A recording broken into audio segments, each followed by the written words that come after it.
Hi, and welcome to Monday Night Toy Ramblings. I'm your host, a punk with underscore toys. For anyone that's looking for the new Instagram, which kind of looks like the old Instagram, just without as much stuff, that's where you find me. Everyone's been sending me messages still to my old one that I can't get to. And don't worry, everyone, we will address it. I know you guys are waiting for me to go on a rant, but I'm not going to go on a rant. Nothing to rant about. This is a good show. This is the last show of the year. I'm actually taking a Monday off because it's Christmas. It's the only reason. And I'll be back on New Year's. Good for you guys. Michigan plays earlier on. So, well, if they've lost, I'll be angry. If they've won, I won't give a shit what happens on the stream. And if they win, it will be the next Monday while I'm watching it, and you guys will be like, this guy's not even paying attention. Anyway, this show here is, let's just be honest, it's going to be an easier show in some ways because the topic is, I'm just going to say thanks to everyone. Everyone that has supported me. Well, I'm going to try and say thanks to as many people as have supported me as possible. I know I'm going to miss people. You guys can be mad about that. I'm sure there will be some people that are upset because they think I ignored them on purpose. I'm not going to ignore anyone, and I'm sure I will forget people. I'm literally writing people down right now as I go along because as people kind of roll in, my mind will refresh. But anyway, we will get to that in a little bit. But I really do think I think you really do need to say thank you to everyone. I've said this numerous times. I don't know if other channels say it nearly as much, but without all of you guys, like this show doesn't happen. It really doesn't. Being a one-man show, it makes it very difficult unless if the chat is communicating well. So, also, you can see behind me, you can see a lot more. And that's because I moved my desk all the way up to the wall. And now you can see everything. And it's one of those things where I kind of described it to my daughter. We went out on Saturday, and she was really hungry, and we went and ate. And she probably ordered everything on the menu, but then she barely ate anything. She's like, take it home, I'll eat it. I started doing all this stuff on Sunday, and then you kind of get overwhelmed, and you get tired, and you don't end up finishing everything, but getting everything together is going to take a little bit of time. But it'll be easier for me to do my reviews. I'm not kind of trapped in a little cubby. So anyway, quickly, I want to say, Patrick says you're going to have to move that damn it Larry sticker so we can see it. You can see it perfectly fine back there.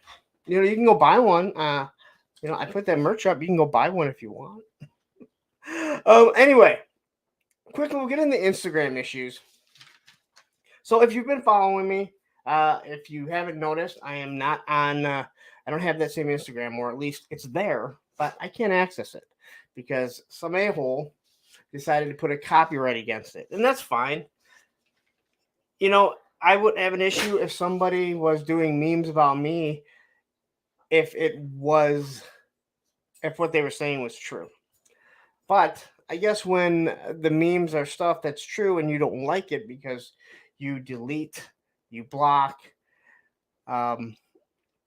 you lie, you cheat, you steal, as Eddie Guerrero, I wouldn't want people doing that too, because then people will reference that.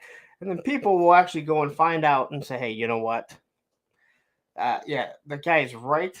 All these people that have been saying it, it's just BS. So, also, I'd like to say, when you have someone blocked and you have numerous people blocked from Instagram, you just go through other people's Instagram and block them because you're scared they might say something. Wow.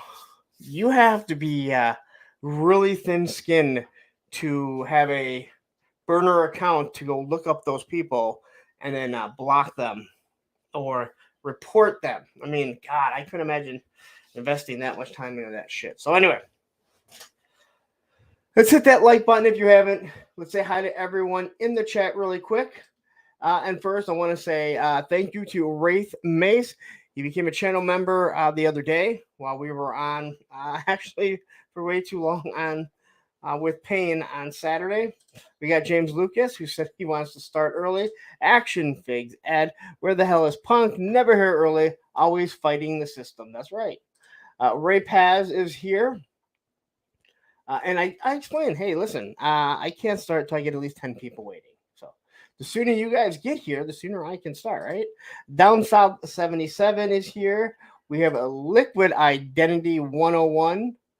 We got Johnny Reno, Largo's Lair, who I just talked to, and it looks like he is going to be on Thursday with a friend February 1st. Now, I know you're saying, hey, you're skipping 3 people. I have 3 people lined up. Don't worry about it. Newfie 4024. Fat Tread is in the house. We got the moderator, Matthew Matson. So is Action Figs, but Matthew was the first. Todd C is here. Let's see who else is here. We got Shark Eyes now from Australia. I love the fact that he actually takes time and a lot of times takes the day off just to watch the show. So I absolutely love that. That shows me that, hey, I'm doing something right. And he's just a good guy. Tony's Figs is here.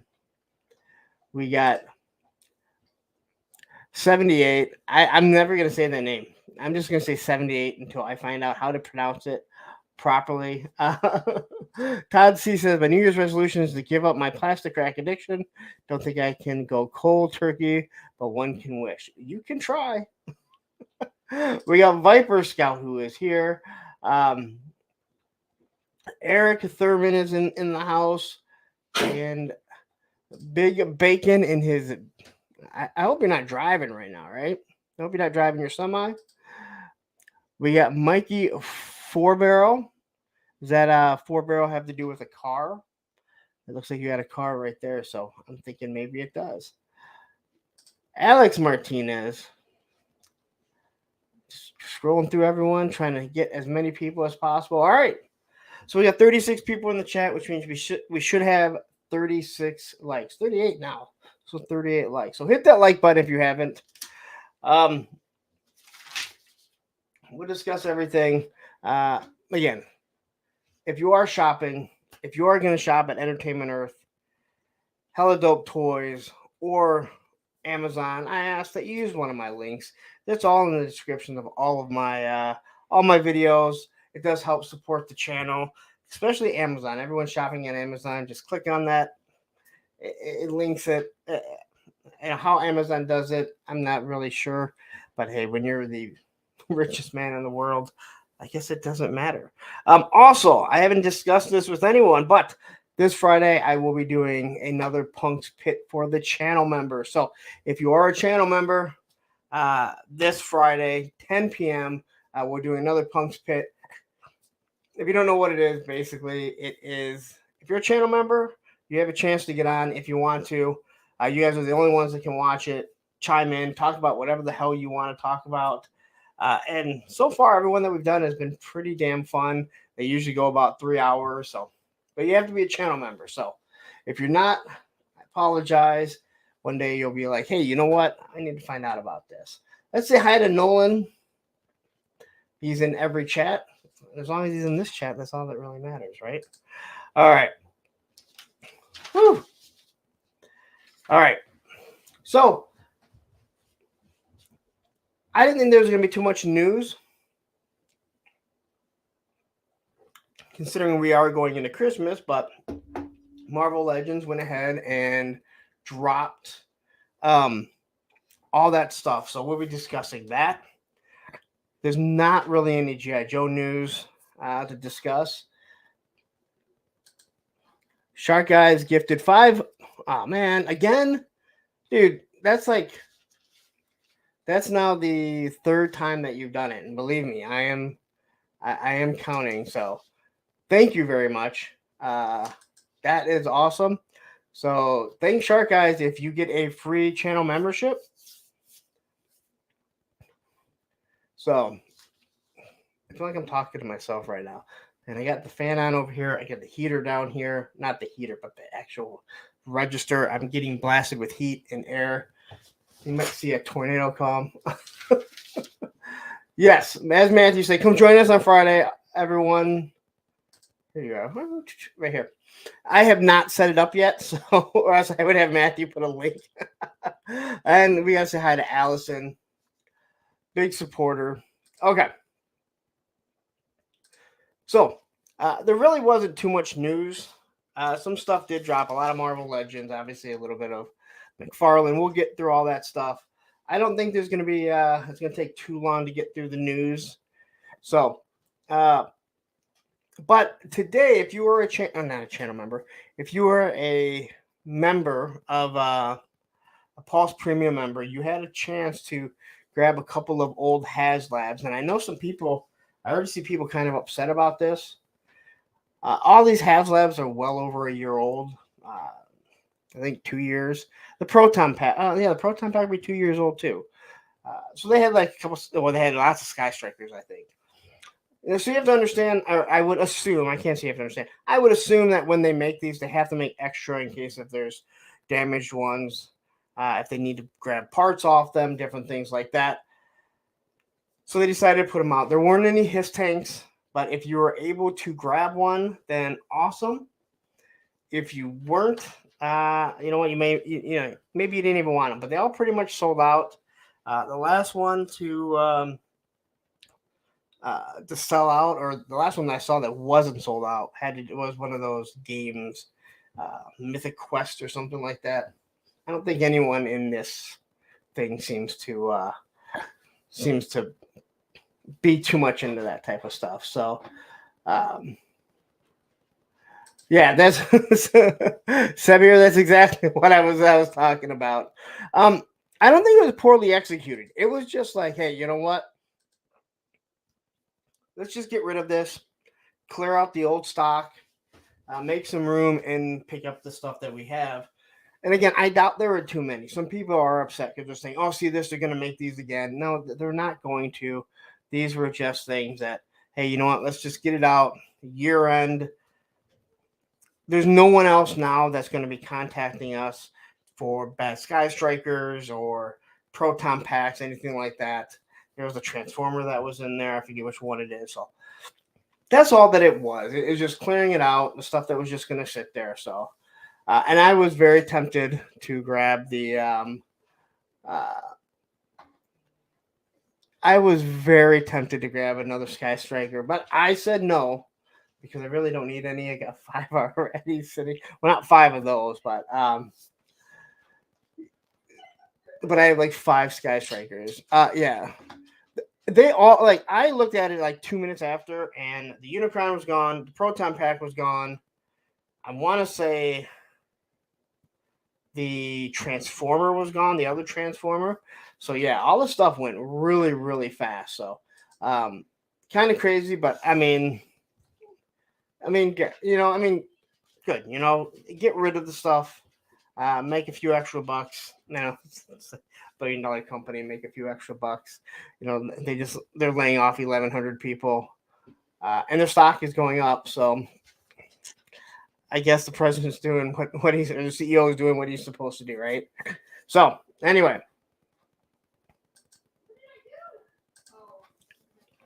Let's get into a little bit of the news. Like I said, there's not too much. And then we're going to get into all the thank yous. I don't know if this one is going to run much longer than 3 hours, although once I start saying thank you to everyone. But yeah. Sabir says, fair enough, Lawrence. The Sky Striker sold out too, though. You can find them from other online retailers at a premium price. In one case, and around $300 on another site. Yeah, BBTS had some. I know when they got it. It's just, if you're buying the HasLab to resell it, and you don't get more money, then I mean that's on you. And I'm not saying you. I'm not trying to use you. I'm just saying, like, there's a lot of people that wanted to. And again, I do believe that these HasLabs are going to go up in value, just in general. There's only going to be so many. There's only going to be so many made. I mean, you look at this. You look at the hiss here. There's a good chance that there will be more hisses made than the Valiverse Vanguard.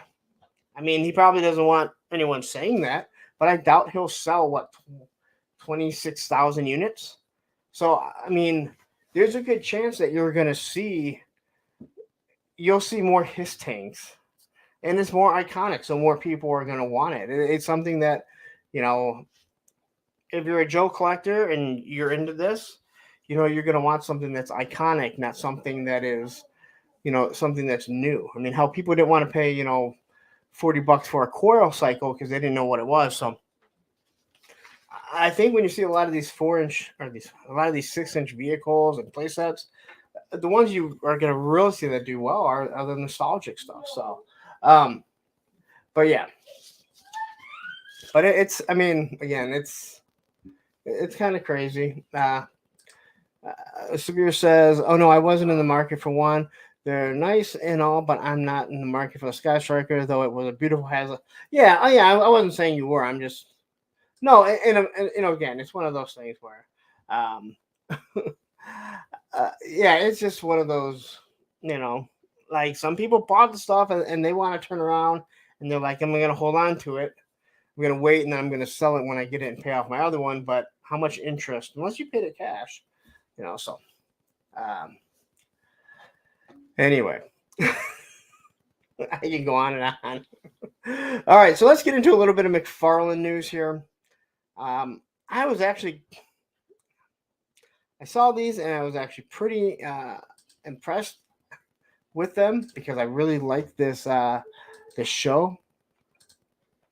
But there's some things I just don't get. And so this is more of the animated series here. Right here. Now, I don't understand this Batman. So maybe I just don't remember it. But what the hell is this Batman? It's just not anything that I remember from the cartoon. The head doesn't look right, even if it is from it. Like, your head doesn't mold that way. I mean, even when I have a shaved head, you look at Tony, I don't think his head is that round. But anyway, it's just another Batman. Red eyes, though, from the animated series. I absolutely love this show. I don't remember this. So, is there anyone that seems to remember?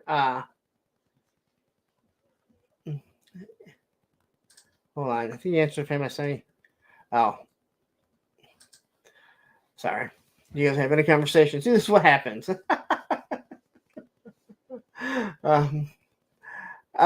Listen.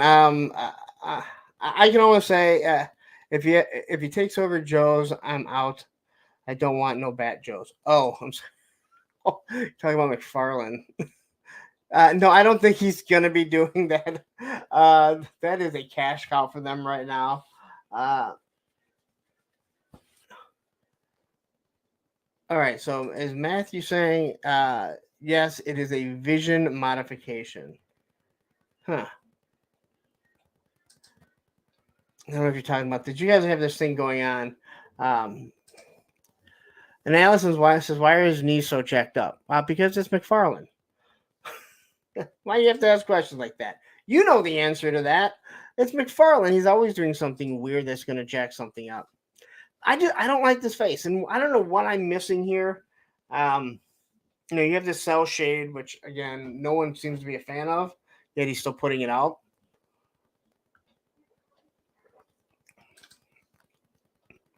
And I was trying to look on the back here to say something about like what he's wearing, but Viper Scout says it was a Penguin episode where he stole a helicopter. What the hell is he wearing though? Like, I feel like I have to find it somewhere. But thank you for filling me in, Viper Scout. That I really thank you for filling me in. It looks wrong. Like, nothing looks right. maybe the jawline just isn't like square enough for what we're really used to.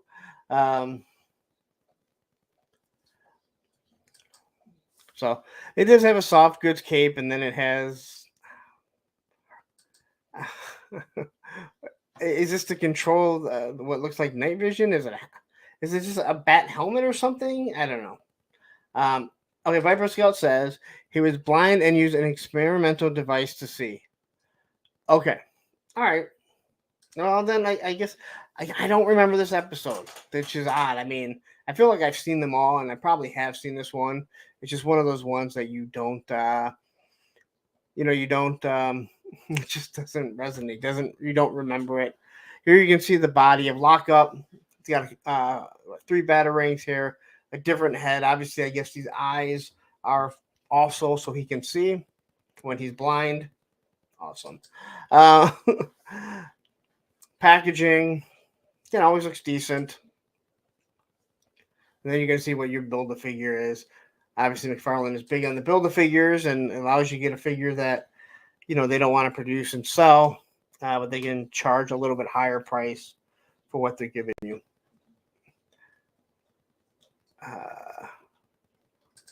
Ed says, it's because you're old, damn it, Larry. That's why you don't remember. There's a good chance on that. That damn good chance. Say hi to Masterversal Toy Hunter. I gotta say, this Joker looks really good. And when you see this, I just can hear Mark Hamill's voice literally just like popping out of my screen right now. I love the colors. Again, we don't need the cell shading, but the colors just, to me, this is like right out of the comic or right out of the cartoon. A lot of it may have to also do with the trench coat. There's no lines, there's no broken lines in the trench coat around knees and joints and everything, other than on the arms. So you kind of have a much smoother look. Multiple hands. I don't know, maybe McFarlane and Super 7 or Valaverse got together and wanted to make a whole bunch of hands, but it looks like we're going to get a whole bunch of hands. 5 sets of hands, pointy. It looks like there's almost a trigger finger there, but I'm not quite positive. Again, no guns, so does he need one? This looks like he's grabbing something. We'll just move on.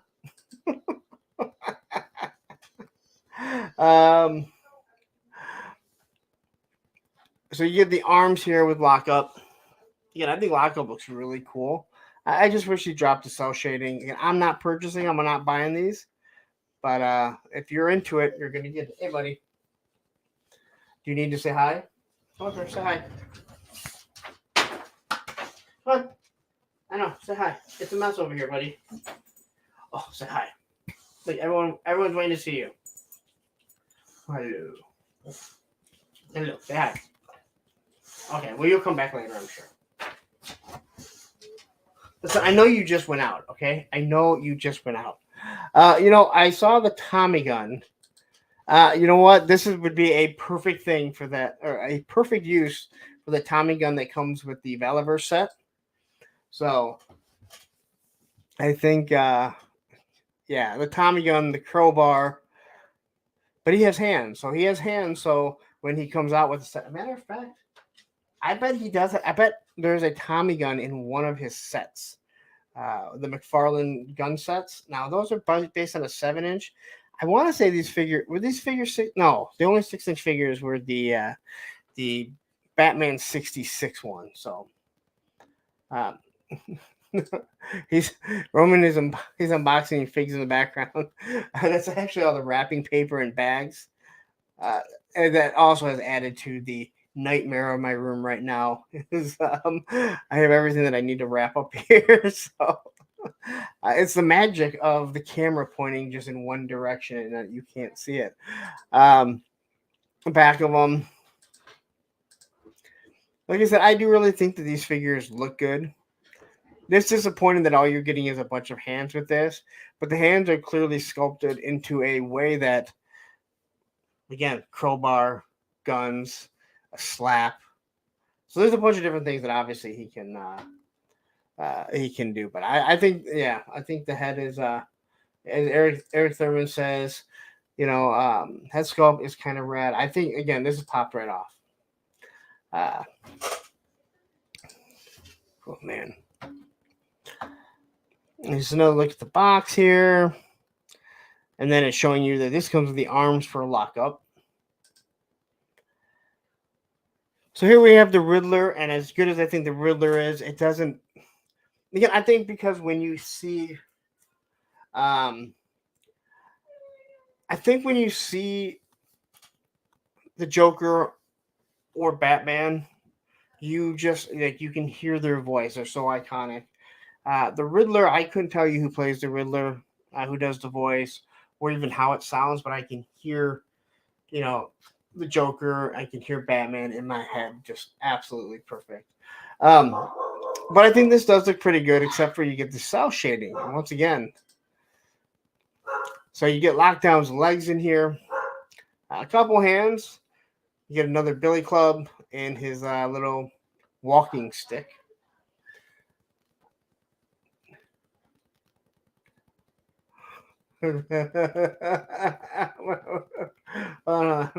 Liquid identity. That is a damn good question. Because once you said that, I'm like, what's he talking about?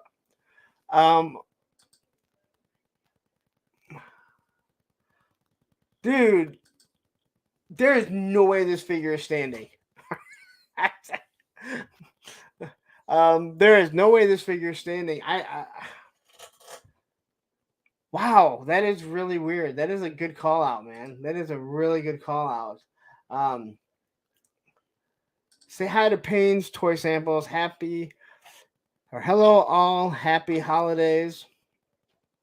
I should leave his comment up here for like 15 minutes.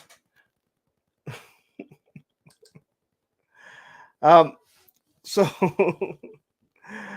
again, I think the figure looks good. He's got a broad chest, but not even little legs. He got little feet. Yeah, got little feet.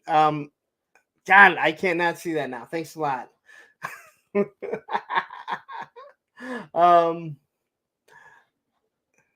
Yeah, so everyone know that if you get this figure, you better invest in sticky tack because it's the only way I think you're gonna get him to stand up. Oh, dude, it's so messed up. Now I can't not like.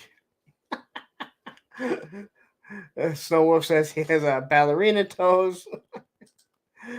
Oh my gosh! And he's wearing like heels too, so he's gonna be so damn difficult. All right. Okay, enough with that. Get to the last figure here. And that is Jim Gordon, and he looks perfect. He does not have little feet now that we're looking at the feet of these figures. He's got some bulky legs. He's got his bulky chest. When do those glasses come off? We'll probably find out in a little bit. No, I said they don't. So he's got his horn. He's got extra hands, and he's gonna get lockup's head and his shoulder pad. So I don't think it's a really bad wave. I think you're getting 4 pretty good figures if you were to buy them all. Jim Gordon, you almost can't even tell that he's cell shaded because it's all brown. I mean, you can see where it's at, but it's almost like it would blend in. But I gotta say, but I think this figure looks good. I think all these figures, other than the Riddler's little feet, look pretty good. So that's McFarlane. He's always going to drop something every single week. And there you can see Lockdown. And obviously comes with the Billy Club. So, whew. All right, let's remove this. Matthew says, Liefeld does a giant feet like clown shoes.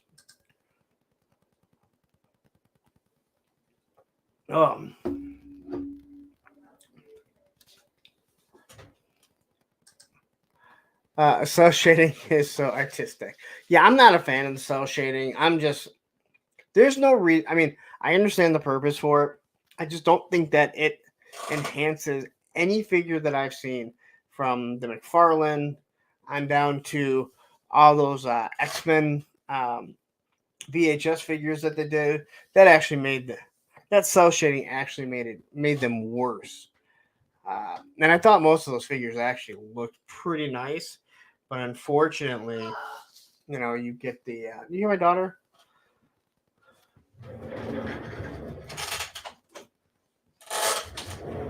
Now you got to move to get to the door. Hey, let me ask you guys a question.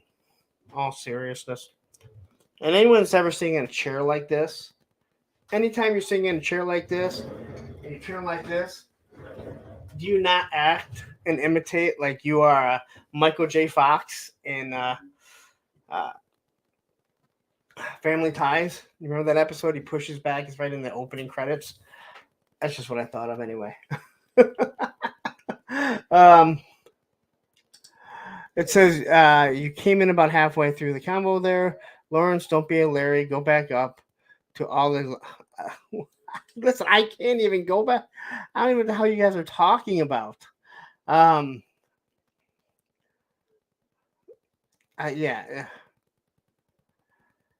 Shark Guy said, Rob Liefeld designed that figure.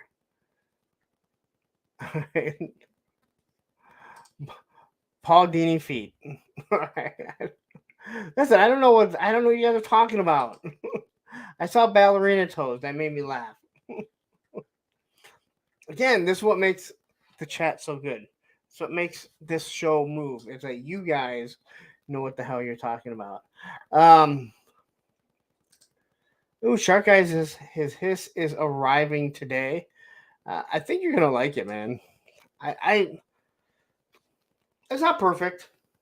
I do have an issue with the Gull Wing. The Gull Wing, they do not sit down properly. Other people said they don't have an issue. Well, they don't sit. That's really the only gripe that I have. I do know that people are having issues with the ladder. I don't have any issue with it going up and down. But Matthew will tell you that his feels like he's going to get stuck. And I've also seen that on some of the forums too. So anyway.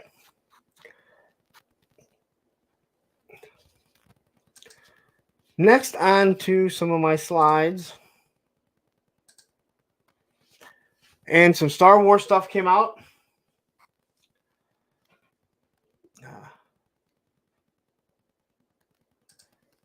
It says that hiss in the background for scale is huge. Which one? This one or the 3D printed one? This one over there. I still got to do the video to compare the two so people can see the difference. That's something I plan on getting done this week. There's nothing wrong with the 3D printed hiss, but anyone that wants to say that they're even anyone that even wants to say they're even close, they're just fooling themselves. So, anyway. At least it didn't visit Stowe, Ohio. It's still be there. I believe that is referring to, by the way, Florida, Cincinnati, Honolulu, and Sydney. It's been a journey. Florida to Cincinnati, then to Honolulu. How does that work? I mean, Cincinnati to Hawaii, that is a long, long ride. So, and Derek chimes in and says, I have an issue with one of my ladders. Won't go all the way up or won't all the way back up. Has stress marks on it. Yeah, I have no issues at all with the ladder, but Matthew will tell you at least. I think Matthew said both his. He said both sides are. Yeah. No, and that's disappointing, and I don't understand why. Like, I understand when one's having an issue, but again, I didn't have an issue with the Sky Striker landing gear like so many other people did. And again, I'm not one of those people that's naive enough to say, well, if I didn't have the problem, it obviously doesn't. It's not a problem. I know it's a problem. I just didn't have it. But Matthew got the hiss well before I did, and he said he was having an issue with them. So, but for me, the only thing that I really had an issue is with the going door or the going canopy, which I like better than the traditional one. But people are like, well, you need to kind of click it into place. The problem is it sits up. I know you guys aren't really able to see. Here. I'll move this really quick. So right here, there is a little like notch here that this is supposed to sitting down, but this thing sits up too high. But other people said they don't have the issue, or they're just not looking at the same thing I am. I don't know. I mean, it's not like the end of the world, but again, it is one of those things you spent time designing it. You think that you would have made it a little bit better. One thing I do have to say that I do like. I mean, I wish we could just turn the lights on and they're on the whole time. But when you do the lights, they stay on for 10 minutes. So if you're going to be taking, pictures, you have more than enough time to hit that, get it through. It's not like they're going to turn off in like 30 seconds. You have time to set your camera up, get a good shot, get a few good shots before it goes off. And yeah, I've run through a bunch of different, there's so many different settings. It's just a different view of it anyway. But anyway, I like it. I'm not overly. I'm happy with it. There is one thing that someone had pointed out is that the way that it notches in the gun turret is that the way that it notches, it goes in forward, so it tends to sit forward at times. So you kind of got to fix that. Someone took a screw and fixed something. I don't really remember what they did. I just quickly saw it. So anyway, that's me just rambling on about bullshit. Hi, buddy. You want to go outside? All right, hold on. Let me yell for someone.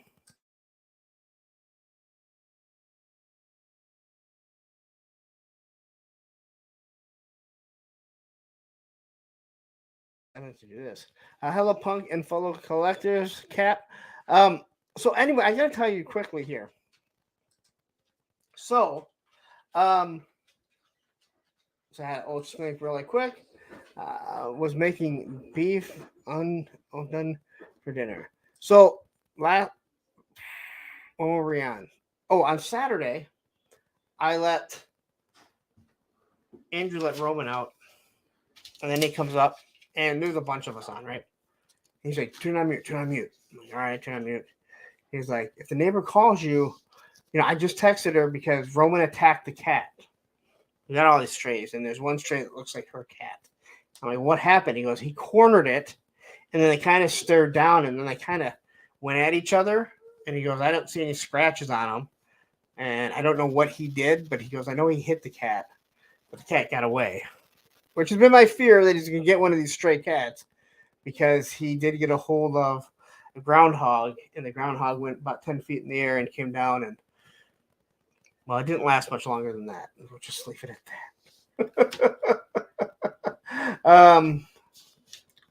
Anyway, so Star Wars dropped a 2-pack. I don't think it's something too many people were like, I need this. But you have the C-3PO, the battle droid body, and then the super battle droid. Someone already made a meme showing a whole bunch of the battle droid heads, like 9 of them. I think it might have been Chaz. I forget who it was. Might have been Chaz. So if you bought a bunch of these, then you can buy the heads to properly put on there. Which once again, it's just, again, the battle droid looks pretty cool. The super battle droid looks pretty cool. The battle droid that is C-3PO looks decent, except for that it's C-3PO's head. You should have at least, throw in another head so you can throw the proper head on there. All right. It just, yeah. Like as I was saying, and Derek said, it needs an extra droid head to make this an army builder. You're absolutely right. But again, they don't do stuff like that. Wraith, you just got here. You're saying night. All right, well, listen, if you didn't catch, like I said, thank you for becoming a channel member. This Friday, 10 p.m., I will be doing a channel members only stream. So if you're interested in joining, I'd love for you to join. So, and Cap says an easy pass. I only collect original trilogy, Black Series, and vintage collection. Yeah, it's not for everyone. But again, I think they made a mistake by not throwing in just a droid head. It wouldn't have cost that much, and you'd probably sell a whole bunch more because then you have this army builder. So, Hasbro must not like making money. No, they like to. They just don't. Sometimes you wonder if they know how to. The battle droid here, again, some nice little shots here. Kind of looks like the Fifth Element robots that you see at the beginning. They're just not as fat. Like these are not the obese ones. These are the ones that have been at the gym training. So I did like this shot because I liked when they all opened up. I thought that was really nice. So nice shot here. You can see that the gun fits onto his back there. But again, it's C-3PO. No one's going to want to buy multiple of these and have a whole bunch of C-3PO heads. So again, all you had to do was throw another droid head on there. But the Star Wars team always seems to do these like blunders. And yes, I know a lot of these issues come from, what they're being mandated, what they're being told they need to do. But at the same time, it's like, come on, man.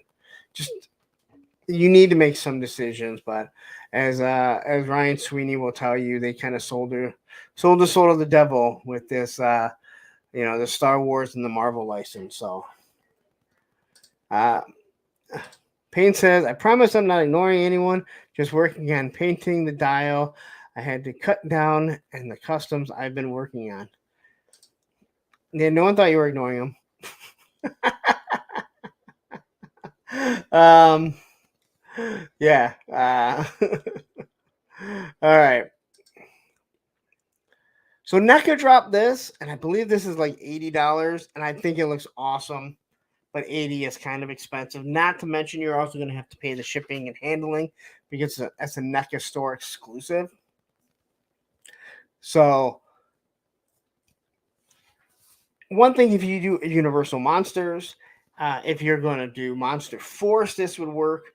Or if you have Dr. Mindbender and you want to do stuff, I mean, this is perfect for something like that. Unfortunately, like I said, it's going to be extremely expensive. And it's just one of those things where, I think for $80, it's already it's already priced high, but then you're going to, be a NECA store exclusive. So you're going to, spend way too much on shipping just to get this one. Now, maybe you're buying a bunch of different things. I don't really know how their shipping works. If they charge one flat rate, I doubt that they do, but it is a decent looking set. It does some pretty cool stuff. You get some great photography out of it. It would look great with your HasLab Hiss parked in front of it, with your Serpentor and your Dr. Mindbender. And again, all the Monster Force that's going to come with it, even if you don't collect stuff like this. So. And again, you can see all the monsters. You can fit. See, if it fits Frankenstein, it will. It should fit Serpentor easily, who is by far the biggest G.I. Joe. A matter of fact, I put him in front of Cobra Commander, and he's almost an inch taller. So, very large. But everything, it looks really nice. I think NECA does do a really good job when it comes to stuff like this. So Jada dropped these. Tony, I hope you're watching.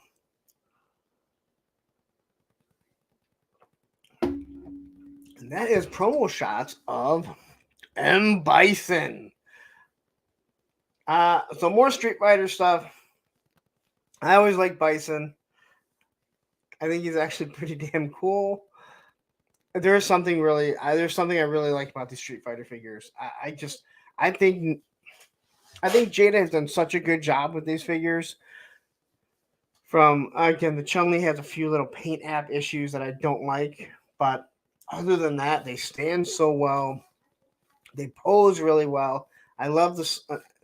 I love the soft plastic rubber or whatever that they use for their gi and everything. It's very thin and it's really what I wish, and that's what the company should be using on like G.I. Joe, Valiverse should. Yeah, it's gonna be thinner, but it actually would make you be able to put over like this overlay, the secondary, and you wouldn't have issues with being posed. So, but he comes with a stand that looks like perfectly made to pose him, which is good. It doesn't mean you have to go and buy another stand. I just bought a few more of oh, you know, I'm going to talk about that as soon as I get done with this here. These stands here. So, and here you got him flying. He's got, this.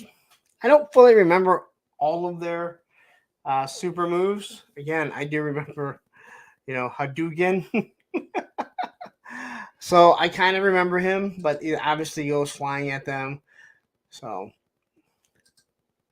but again, this looks nice, and I like the fact that it comes with a stand. I think Jada's just giving you a good amount of stuff because you don't need too much, but they give you two sets of hands, and then either you get, a display for the effects along with the effect. But the figures just stand absolutely wonderful. So, and here's exactly how he looks. So quickly, So, I've talked numerous times about the Hasbro flight stands. So I do like these, and I just ordered another set. But you can see here, the set that I got, they've always done this because the pieces on the bottom right here, they stick out too far, so it doesn't sit flat. Now, it doesn't really cause a problem other than it kind of causes things to turn. So I ordered another set, and they said absolutely flush. So either these ones were done wrong, and I just got a bad batch, or they went and fixed them. But either way, it's much better now. So if you're on the fence about those stands, if you want to find some stands that work, I'm probably going to change all the stands that I use for my flight pod because now they won't wobble at all. So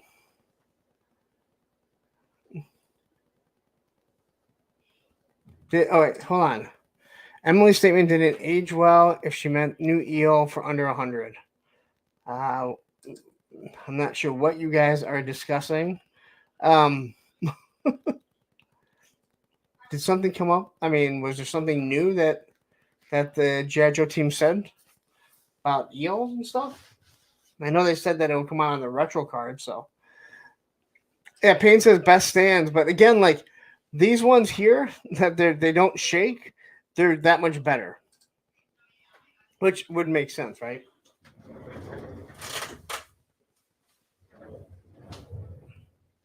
You see, I wear pants too, right? All right. Let's add this back. That's all I have. Okay, so that was everything. Told you there wasn't much news until we get to the Marvel stuff. So I know normally we talk G.I. Joe. There's not really much to discuss. So Johnny says, scroll up to my comment. That's far. Can you just repeat your comment so I know what it is? You said a lot. Hey, I missed Thanos Copter. Well, that came in handy. Hi, Thanos. How you doing? Check out Thanos before he gets banned. Guy is really trying to get banned, and it's not working for him. All right. All right, so Marvel dropped a whole bunch of stuff. Try and get through them fairly quickly. We're already almost 15 minutes into this. Um, Thanos says that he is overworked and underpaid. So,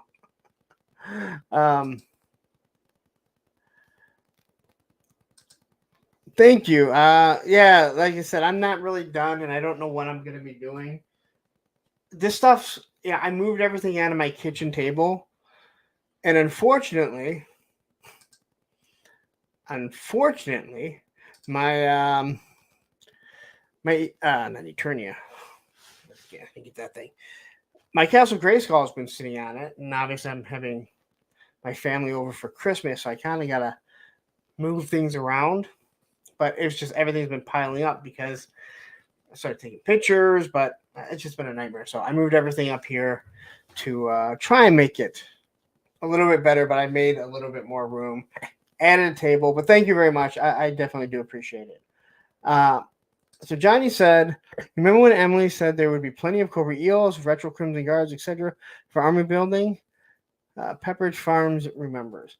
Okay, no. Yeah, she said more would be coming, and I think that they were referring to. I believe what they were referring to is that the retro card is going to come with eels and snow serpents and different things like that. So, yeah, I don't know. But I don't even know why that was brought up. I guess my thing is why I don't even know why that was brought up. So, anyway, okay. So I know we don't really do a lot of Marvel Legends, but I really do like them, and I think these figures look really good. Now, this is the 60th anniversary, I believe, of Wolverine. So there's all these 2-packs that are absolutely going to drive people insane because nobody wants to spend like $50 for these 2-packs and constantly have more and more and more Wolverines. I fully understand that. We discussed it over on Oz's Hangout. So I had a Black Knight really quick. And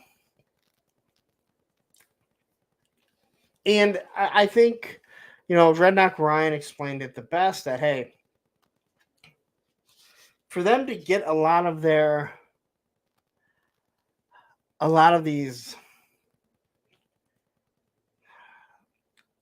lesser known characters produced, you have Marvel saying, hey, listen, you want to do that? You're going to do a 2-pack and you're going to throw Wolverine in it.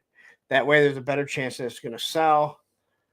I don't like that. I'm not saying that, again, one of the things that I don't think people were understanding, and Ryan agreed when I told him, I think what Ryan is saying is that this is just how it is. He's not saying he agrees with it or thinks that it's right, but this is how they are able to get some of these lesser known figures out there. So,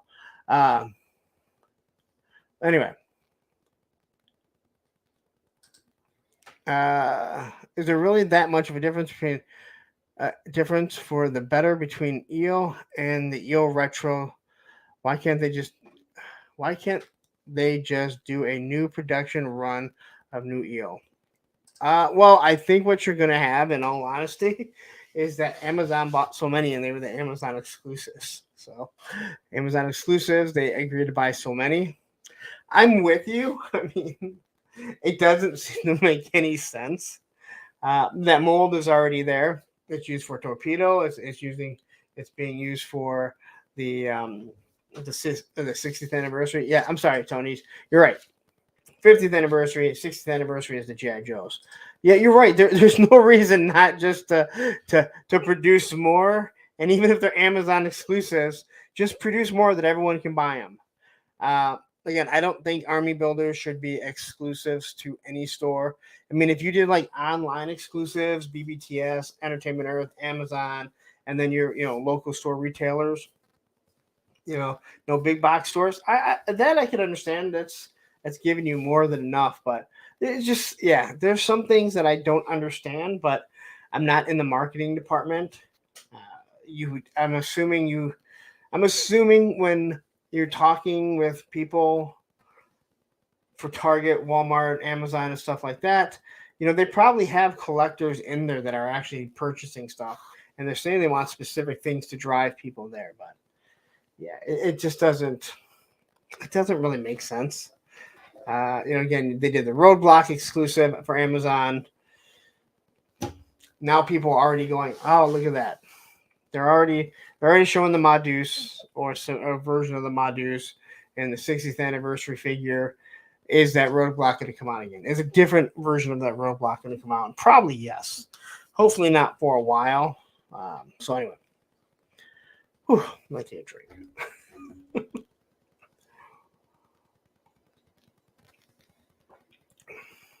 Oh, you know what? I need another one, and yeah, they're gonna have to figure out something to do that. I'm sure that's gonna come out with that.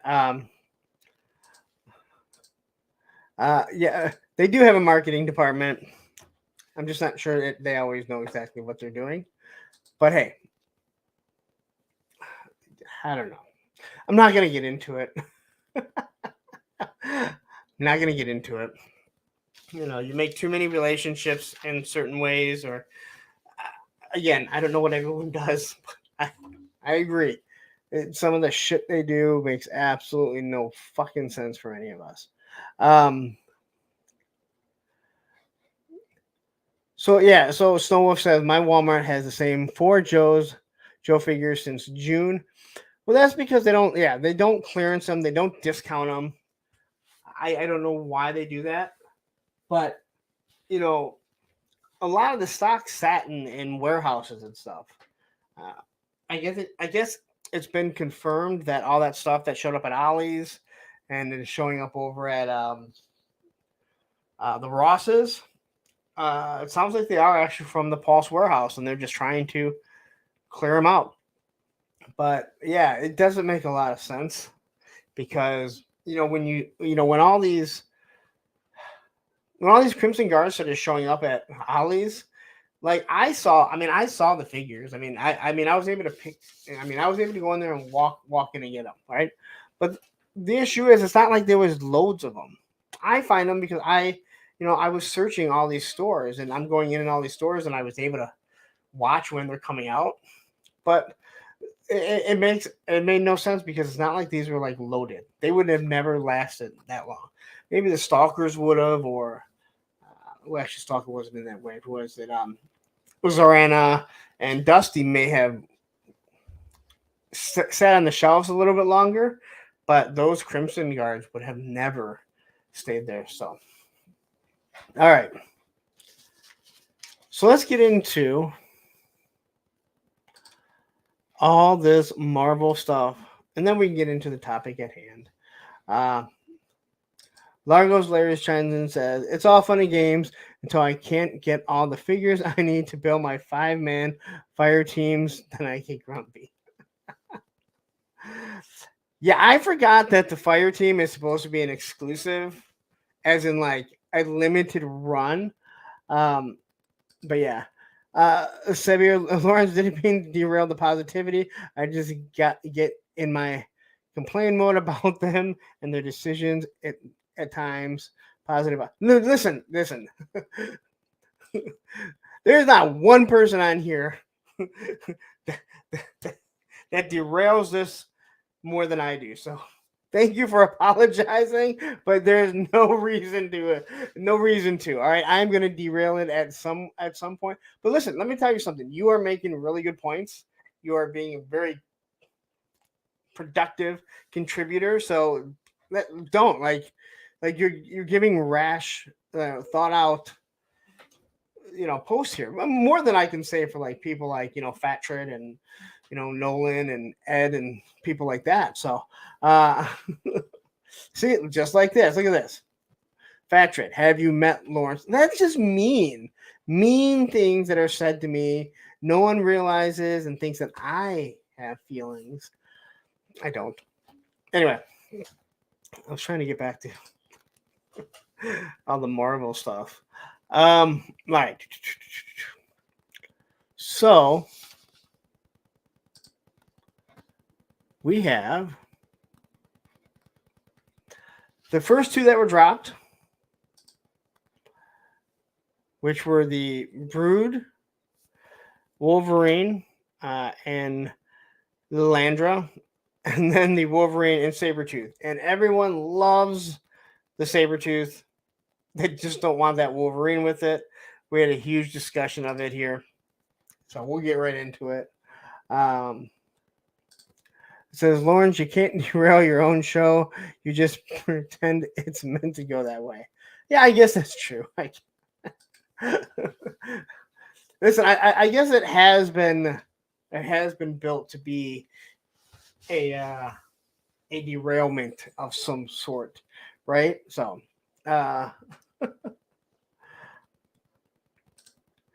lots of shipwrecks are still out there.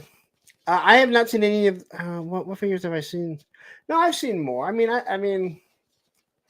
don't know, dude. I have no problem. I found almost every single figure on the shelves, other than any of the boxed Walmart exclusives. Those are the ones that I've had an issue with, and then like the Zartan Retro Storm Shadow and Snake Eyes. But I saw one Snake Eyes, but it clearly was returned because it was completely beat up. So anyway. And Mega J jumps in and says, Happy holidays and Merry Christmas to everyone who celebrates. Thank you very much, and same back to you. Like I said, this will be the last show of the year. I mean, I'll still be on YouTube. I just won't be doing this show. Largo says, Rational Thought is overrated. Aren't toy collectors supposed to let their feelings outweigh facts? Tell you what, you on these Joe forums, they sure the hell do. Are you coming in or out, buddy? Listen, I gotta close the door. Hi. All right. So let's look at this Wolverine here. I actually think this Wolverine looks really good. I don't think it should have come with this Sabretooth. Just my personal opinion, and I think most people did agree. I do like the cards. The fact that it has Xavier on it.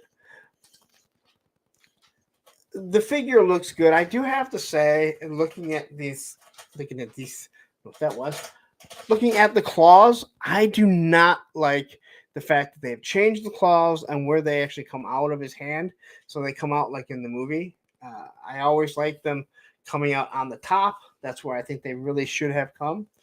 Micah J says, hey, it's a Canadian Wolverine.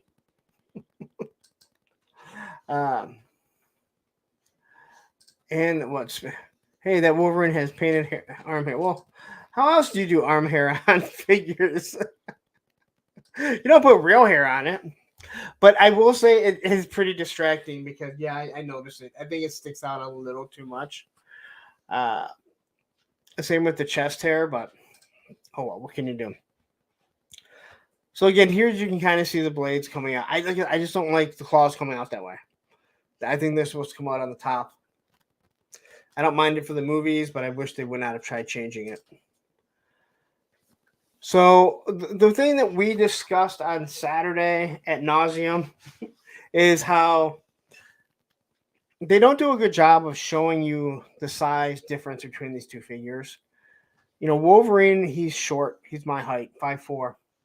And he's always fighting up. He's always looking up at Sabretooth. And they don't really do any shots to give you that. Here, the one shot you see them together, he's crouched on his knees. And yeah, it takes away from understanding that, the size difference. And as Mega J kind of points out here, yeah, this is the best Sabretooth. I agree with you wholeheartedly from everything that I've seen. But he does come with two faces. I don't mind either face. And there's someone that really didn't like the one face. Oops. But I think this one is amazing. This one here, I know not everyone likes, but it's actually very iconic. At least from what I can remember. Like him having this weird, this is just a crazed face right here. So, you see someone coming at you like this, just get the fuck out the way. So here you have, he doesn't come with very much, but that's expected with the, Marvel Legends Wolverine. Now, he has two different head sculpts, and instead of making two different hats, they make it so obviously he can just kind of cram everything back in and you don't lose the hat. So, but to get that saber tooth, you have to buy this Wolverine. So if you don't like the Wolverine, find someone that is willing to buy it off you, or just go on eBay and sell it. But I think the Wolverine, the saber tooth looks awesome. So here's a good shot of the size difference. And that's how it should be. I think there should have been. We didn't see these. So here's the packaging, and when you look at the packaging, Sabretooth just looks like he's just big. Like someone threw water on him and he just grew. It doesn't really. I think they should have been feet level so you can see how much bigger he is. One looking down at the other one.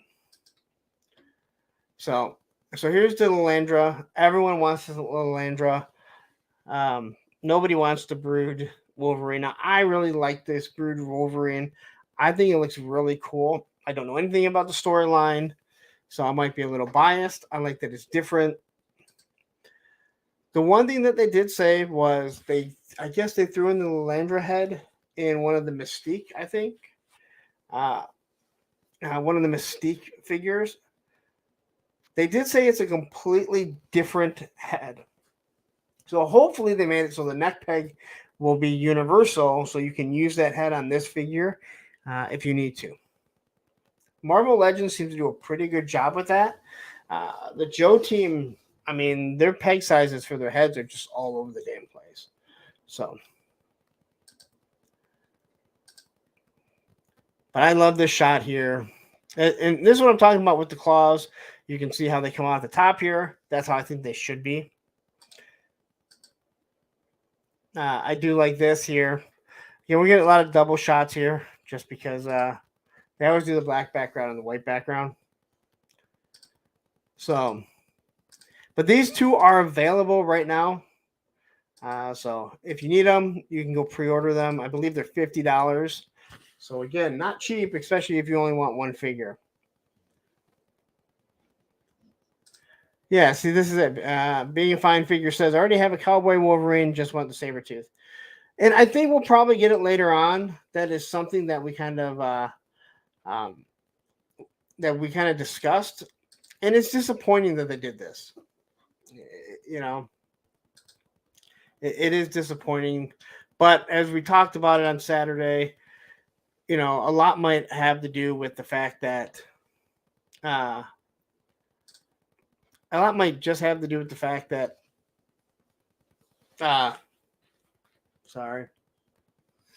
this is something that has been handed down by Disney. Hey, you want these figures? We need a 2-pack. So, all right. Now, hold on. We're going to go to... Just go to here, because this actually shows all the figures. All right. So, this is pretty much a live stream. We'll try and get through this fairly quickly. We're an hour and 10 minutes into the show. And, all right. So, someone tell me who this figure is. I do think it looks really nice. Whoever she is.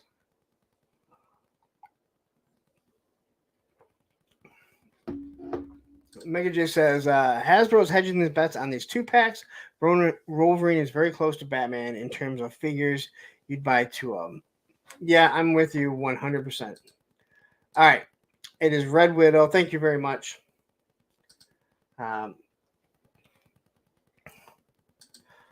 So I think this figure looks good. This is just kind of like a quick show of her. They don't really get too much into it. But I do think that it looks nice. The cape looks really good. I would definitely say it's going to affect the articulation since it is not soft goods, and we know that it doesn't move nearly as well. So This arm over here is pretty much going to be absolutely useless. It's not going to move unless you take the cape off somehow. So, uh, and yeah, Red Widow, an October Guard figure for Marvel, but they can't do G.I. Joe October Guard.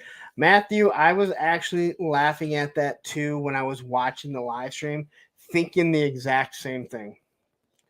And the whole October Guard, if I remember correctly, aren't they all from like Russia too in Marvel? So yeah, I don't know anything about them, but I think they were saying stuff like that. So yeah, hopefully they'll do something. They're re-releasing the Mark 58 Iron Man. So again, if you have it, you don't have to get it. They're just showing you, hey, you know what? It's going to be out there.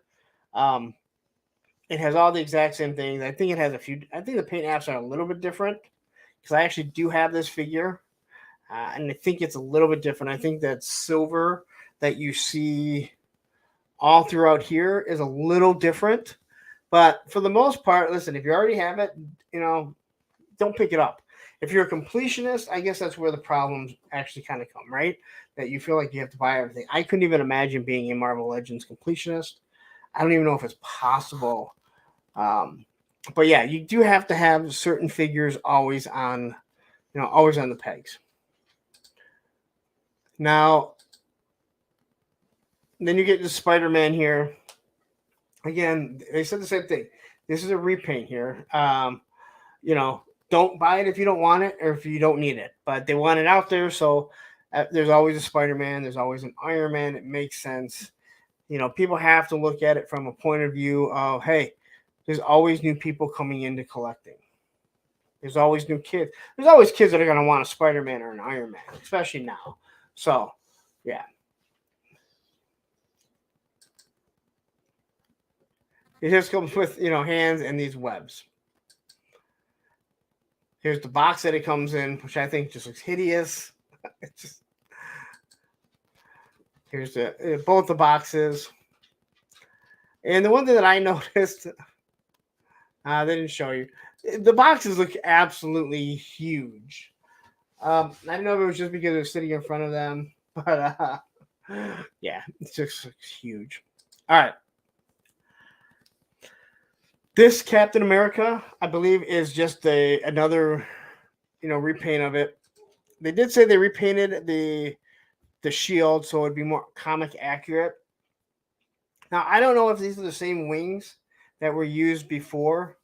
And I want to say, was it on the Build-A-Figure? Because I want to say there was a Build-A-Figure.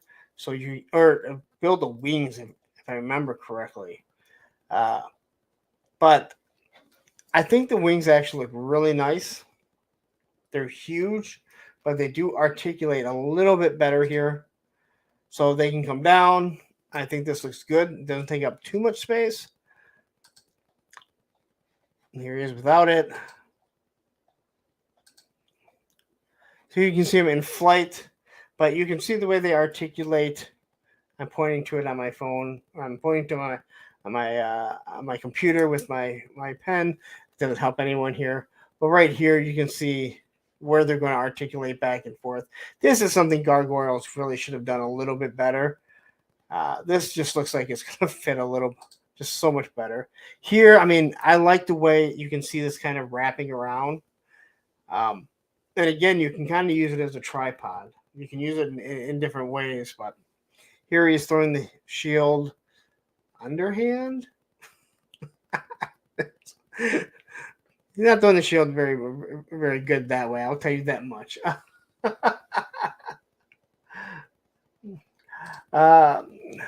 Kids are not buying $25 to $50 toys. If I bought another Spider-Man, I was going to throw up. I think you're wrong. Like, listen, I bought my kids toys back then, like $20 figures. Like if it's a main figure that they play with, you're going to spend it. I know $25 seems like a lot, and I'm not going to lie, it is, but look at the price of everything around us. It's the way of everything that's going. So $25 isn't really out of the realm. Grandma walks in, hey, Johnny wants his Spider-Man. That's what I was told. Finds a Spider-Man is $25. They're gonna pick it up.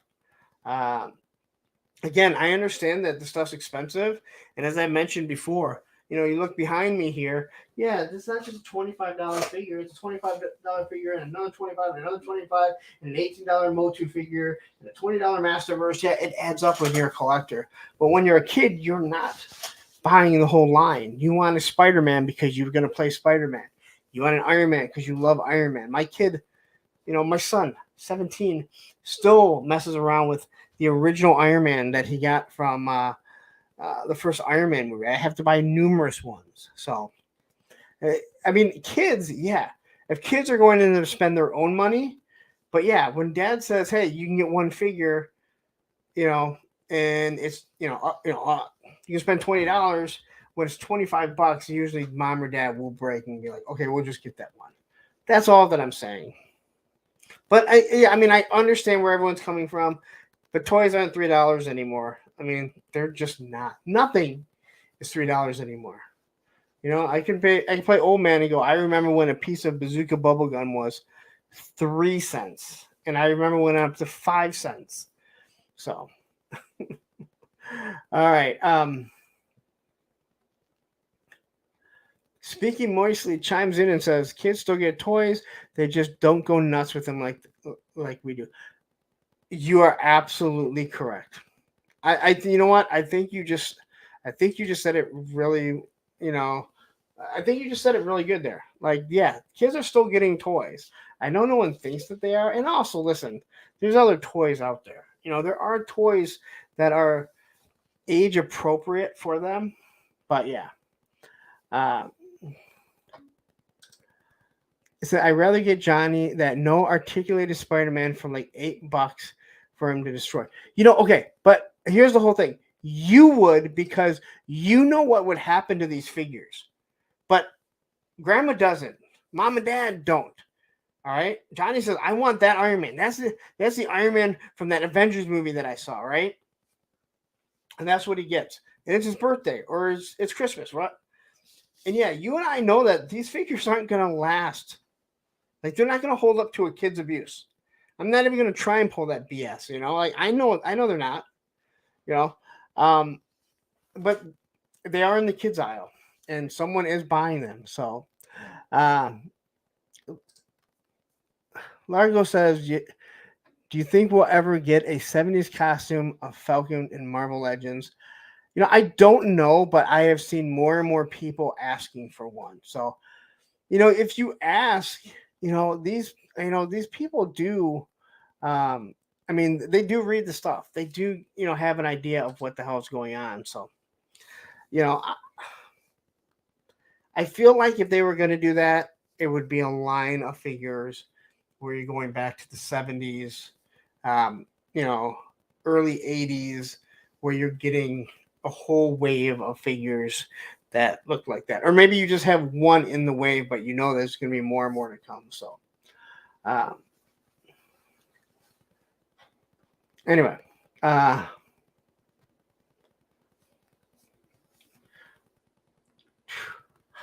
had to drink. I am trying to read a lot of these comments, and some of you are like you're typing out little paragraphs. I'm used to like, Tony's Figs doing like this here. Like 3 letters, 3 words. All right. So here's another shot of the wings. And again, I do think this figure looks good. So if you like this Captain America, Falcon, whatever you want to call them, it's there for you.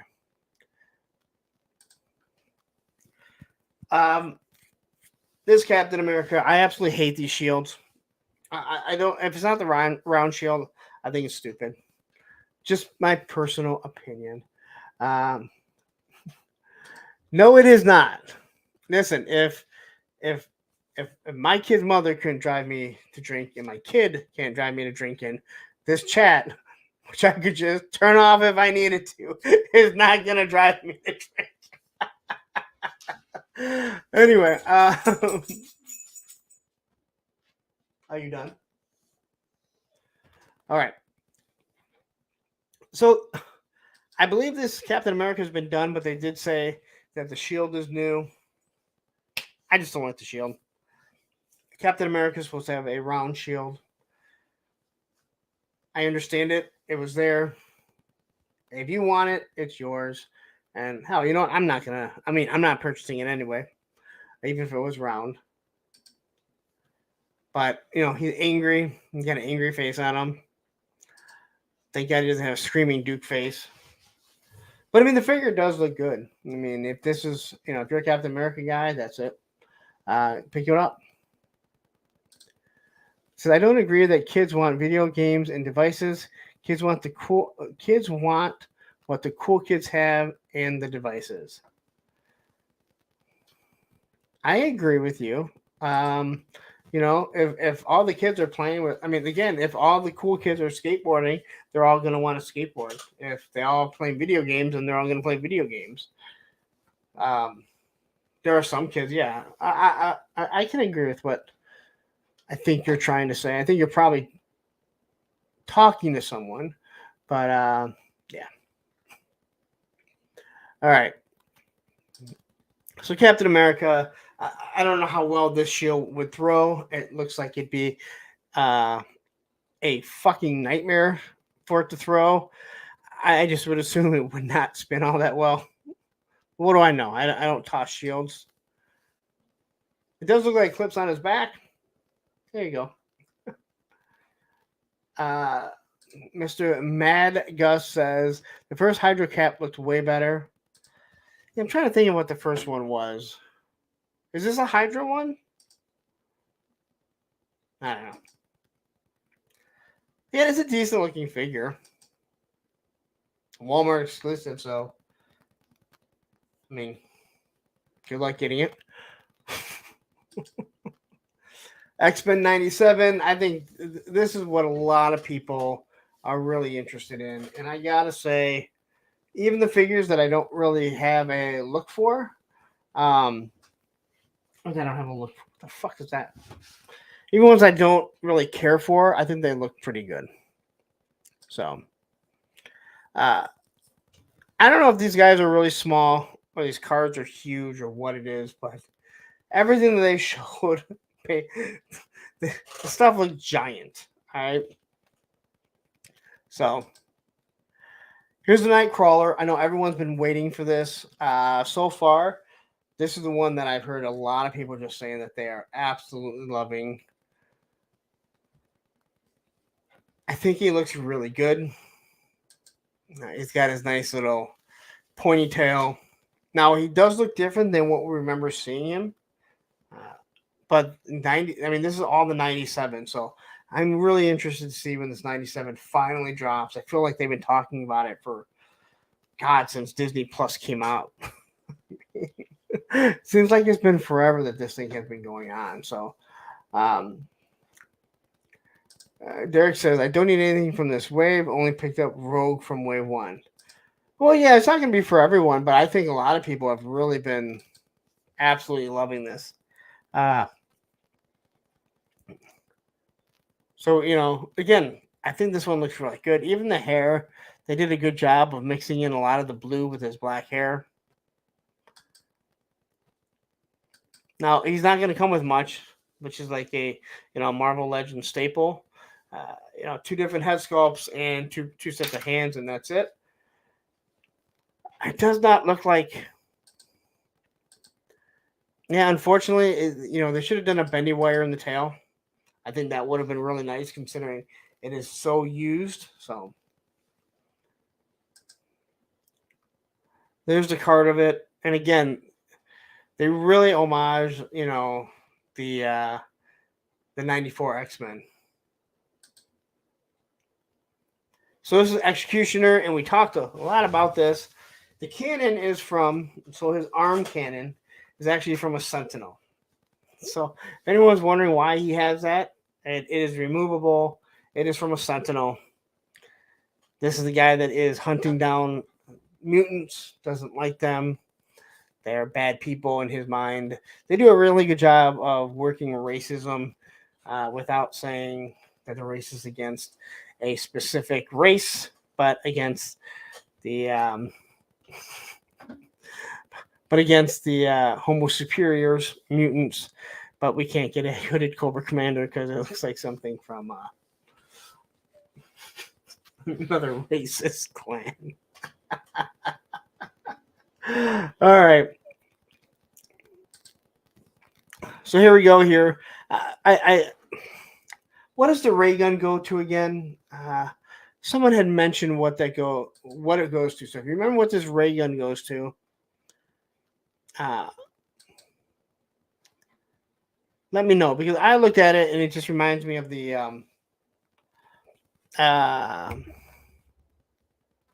early weapons that we're seeing with the Monster Force, which I really don't like. But what we're going to see, with Gridiron doing on Monster Force is way better than what they were actually showing. So I know it's not from Flash Gordon.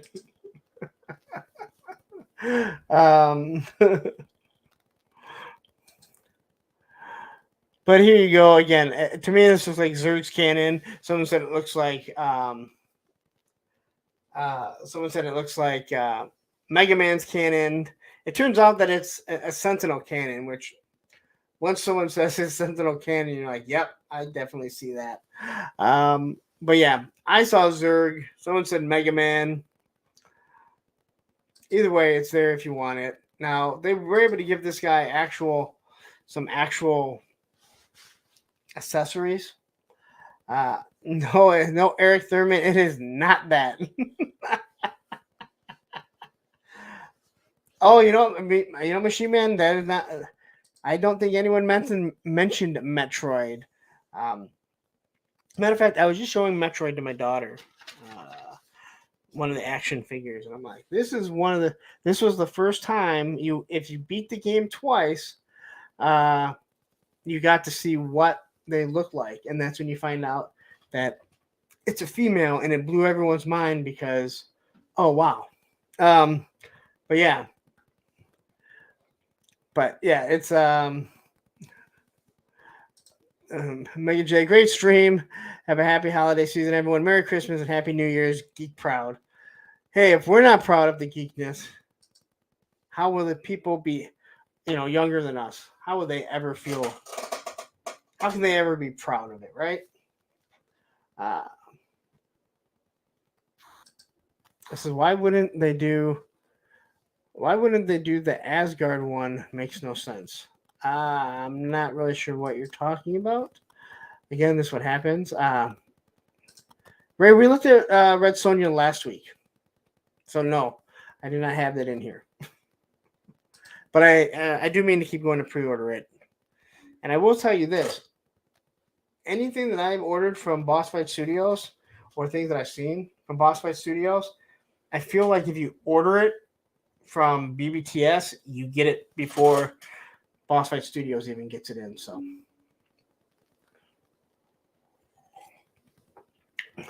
all right.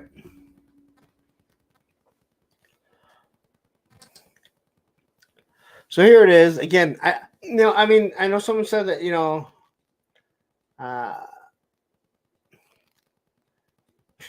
don't know. Someone took a shot at this figure, but I think until I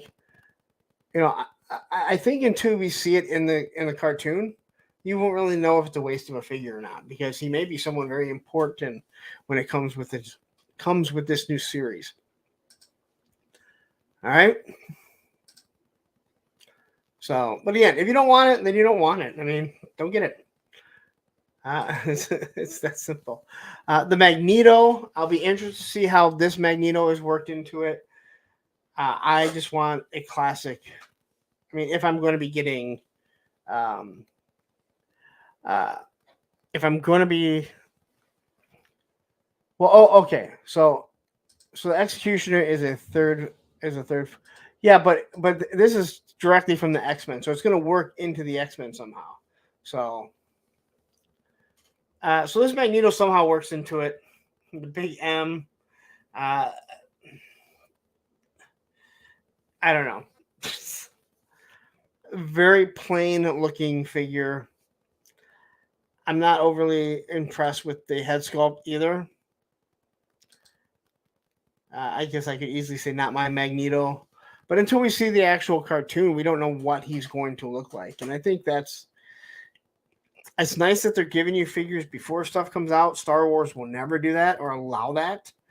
And then we talked about this. It looks like the cape, like you can actually do like a setup like this, because the cape looks like it's cut so it's flat on the bottom.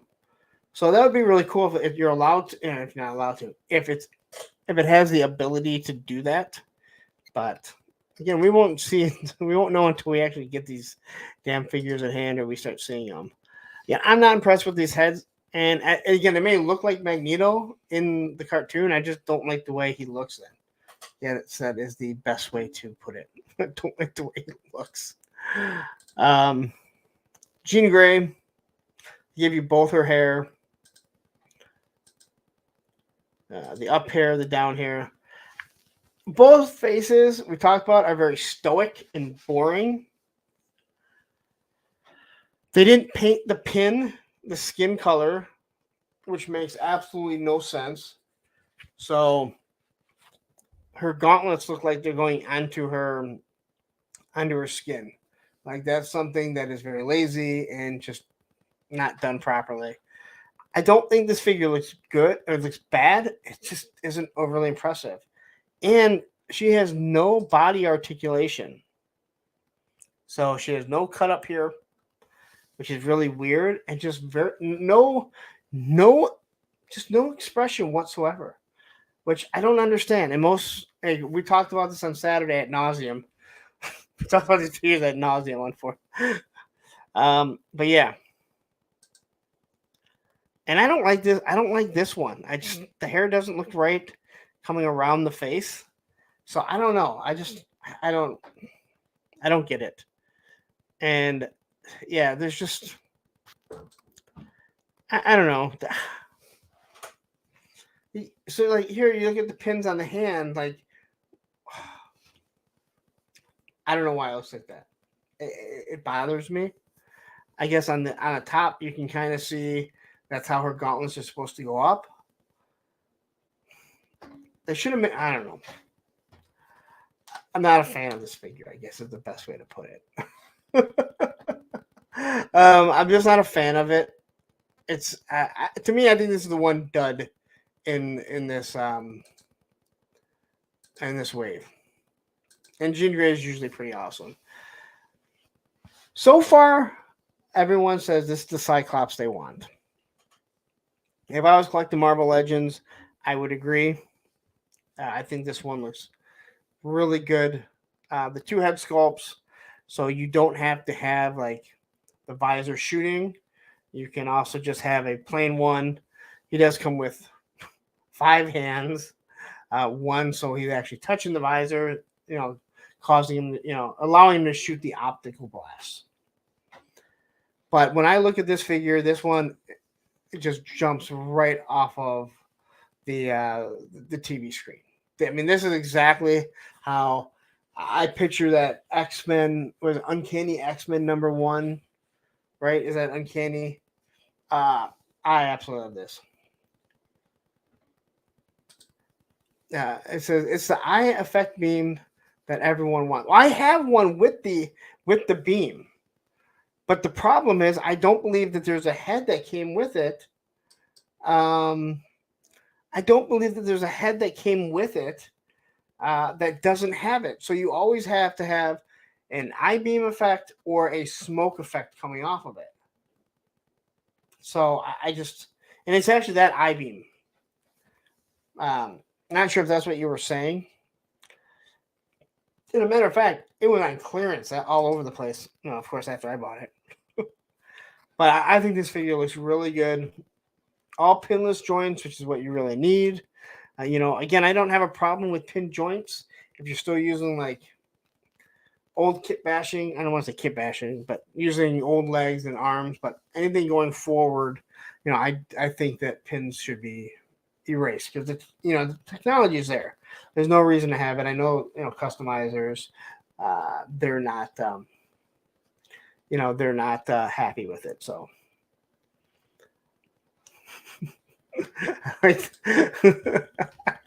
liquid identity. Oh sure, Cyclops gets effects. Grumble grumble. I like that. And Tony seems happy. No cell shading. Yeah, the cell shading on those VHS ones. I love this shot. This is a very iconic shot. So I think they did a really good job here. So here's everything they get. Like I said, I have the blast effects here.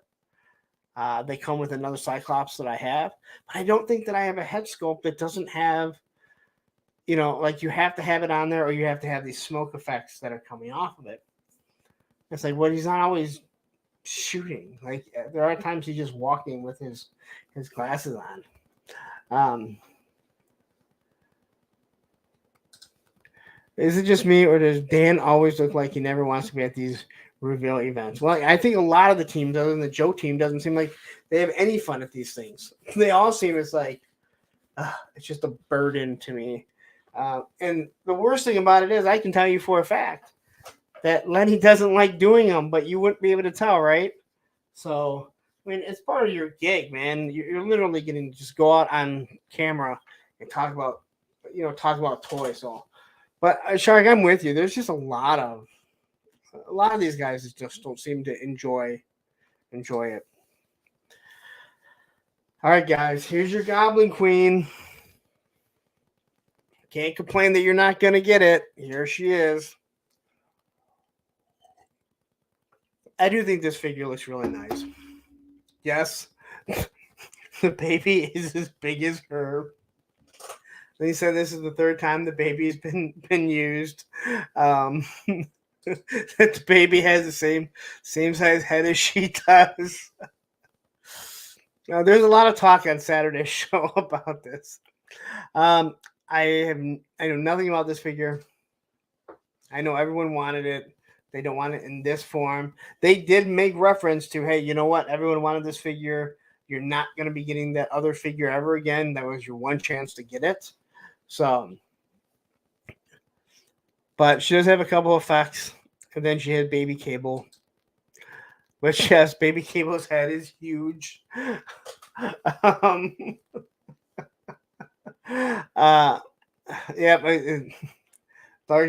Largo says Goblin Queen seems to be a bit deflated. Yes. But yeah, big giant head. It's kind of rolled like a pickle there. All right. So we'll go through the brood here. We already looked at all of these. If you're just joining us, yeah, we already looked at all these. Also, 57 people. Make sure you hit that like button. We have 57 people. We should have 57 likes. Probably more than that. Just because, hey, you know what? People come in and out of the show. That's what she said. All right, so I think these guys are really short. I know Dwight is short, but goddamn, like, I swear these guys might be shorter than I am because everything that they put in front of them looked just huge. All right, so this is the worst looking Wolverine since the Age of Apocalypse Wolverine. I think it's the actual same buck, which makes that neck and that head just absolutely wrong. There's some shots that look really good. So I know a lot of people like this figure and they want this figure, and they're mad that if they want it, it's a 2-pack. They got to buy another Wolverine and another Wolverine that nobody wants. So there, Ray Paz is that baby. That baby looks like a toddler size. Kibo was a big boy, man. Like, you guys act like you. Believe me, on Saturday, man, there was no shortage of jokes on it. So. Derek, I am not either. I'm not. I'm not sure like what Psylocke this is. I do believe now she is canon in the. I think that's what they're saying. She's canon. Um, and Psylocke does exist. So I don't know. There's just. But I know a lot of people say they want this. So we have one face with obviously white eyes, a grin on her. I think this face looks way better. You can see obviously the psychic blade that she's creating. I don't know what the story is between her and Wolverine here. I love Wolverine. I just don't know how. I don't know how he really compares to a psychic that is can do so many things that he can't other than heal. All right. But I hate this Wolverine. I think it's the same buck as. Well, no, it can't be the same buck because it's all pinless. But it seems to have the same issue with the head as an Age of Apocalypse one. So, see here, yeah. But there you go. If this is something you want, it'll be going out for pre-orders. They're breaking it up so people can't complain too much. Now, this is the one that I know a lot of people like. I'm not really interested in this one, but I do think it works. And that is Hawk and Wolverine in their iconic shot. So, I've already heard some people say they want the Wolverine. I've heard other people say that they just want the Hawk. I guess I can say, find someone that wants one, and the other one that you don't want, and split the cost. At Hella Dope Toys, hopefully they'll have it. Now, I don't like this face. I just think it looks stupid.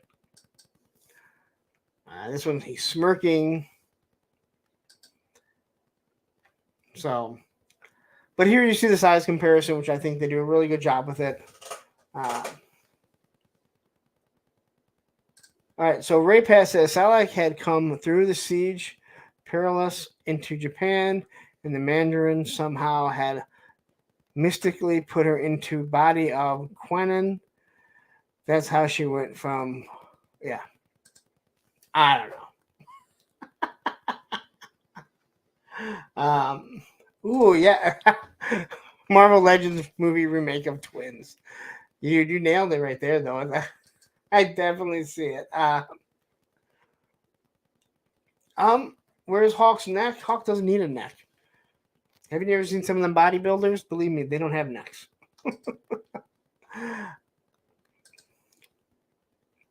But I do love this shot. Like, you get an absolute look at how much bigger he is.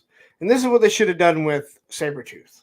They should have had them looking up at each other, ready to fight.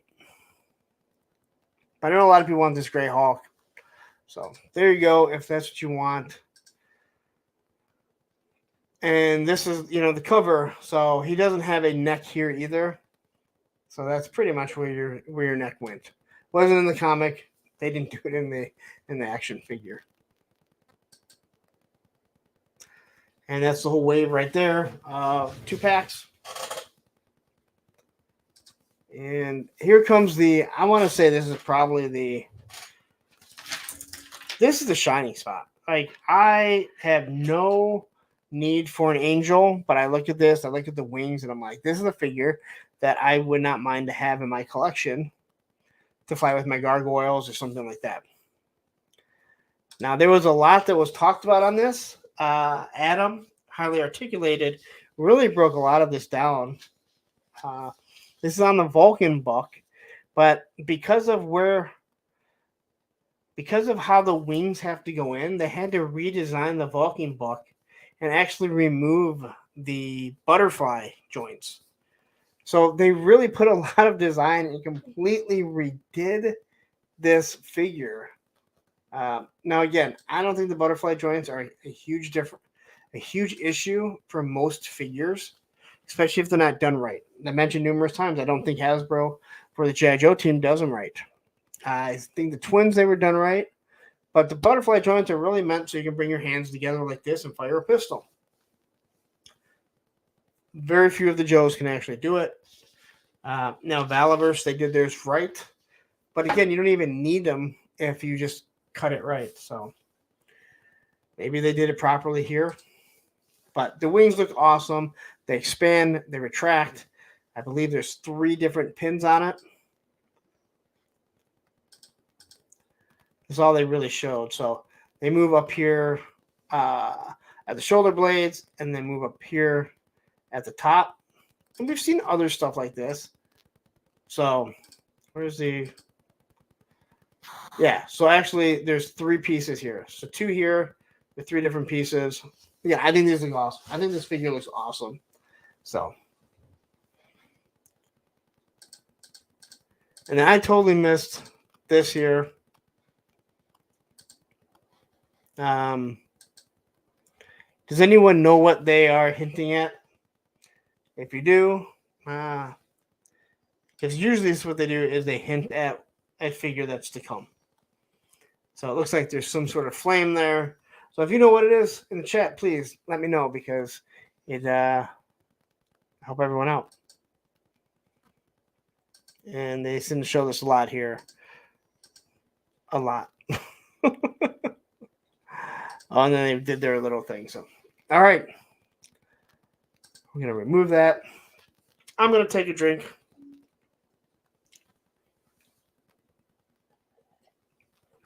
Tony says Rachel Summers, Satan, another Phoenix. Lone Dragon says, hoping it's Rachel Summers. Flame On. You know, normally when they do it, normally when they do something like that, it's usually not a known character. So the whole Rachel Summers thing, again, I don't know much about her, but I could definitely see it being someone like that. I couldn't see it being a Johnny Storm. Big Bacon says flame effect for the Taco Bell man. Thanos says if it's not Rachel, we riot. Damn, you guys are feisty tonight.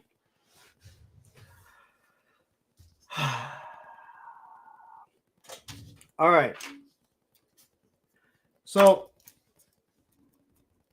it's the end of the year, and honestly, like all the Dope Toys, those guys did a really good job of just shouting out certain people. And I do want to give thanks to a lot of people for this year. This is the first full year that I've done live streams. You know, I didn't start until really the beginning of December last year. So it was great to be nominated for Rookie of the Year. Congratulations to Chad. He did win. So congratulations to Chad on his win. I think the name needs to be changed. If for some odd reason Nerdzoic is watching or anyone here talks to them, he really needs to change the name because rookie is just the wrong term. You know, I've been on YouTube for roughly 3 years, but I didn't start doing live streams until, last year. So, yeah, rookie for live streams. But, again, I've been doing it for quite some time. And I think maybe newcomer, you know, because newcomer can be, I guess, I mean, they could be around for a couple years or whatever. So, everyone that did vote for me, thank you very much. I mean, Chad, I guess already did his acceptance speech. I kind of heard what he said on his stream, and good for him. He does a lot. He puts out a lot of content. He does a good job with his interviews and stuff like that, and that's something I'll talk about in a little bit. But yeah, thank you for everyone that voted for me. I wasn't contacted. I didn't expect to win. I really figured that Chad was going to win, right away. So, he has a big backing from the 3POA, and when Laser Pants is actually one of the people doing the show with with Big Nerdy, it wasn't a shocker that whoever he put his name in for was gonna win. So either way, thank you to everyone that did end up voting for me. Ooh, my stream is getting slow right now. Hold on, I'm kind of stopping because I just noticed that everything started freezing up. I'm having some internet issues. Go fucking figure, right? And I can't really figure out what it is, and my son's not even here, so kind of looking over here, and I'm realizing that I'm not even in like close to being HD right now. So give me a second. How do I look, guys? And do I sound fine?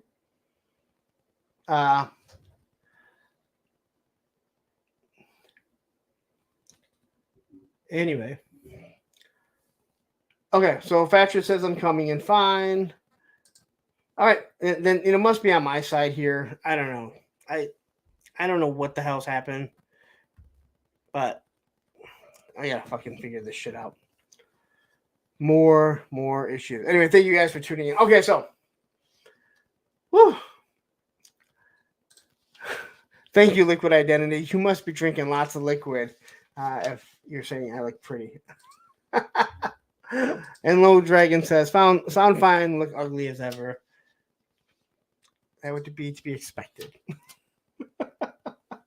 All right. So anyway, I just want to give a thanks to everyone. And I really want to go through some names. And there are going to be people that I forget. All right. And I'm just going to apologize right now. It is nothing personal if I left you off. It really isn't. The fact of the matter is I interact with so many people.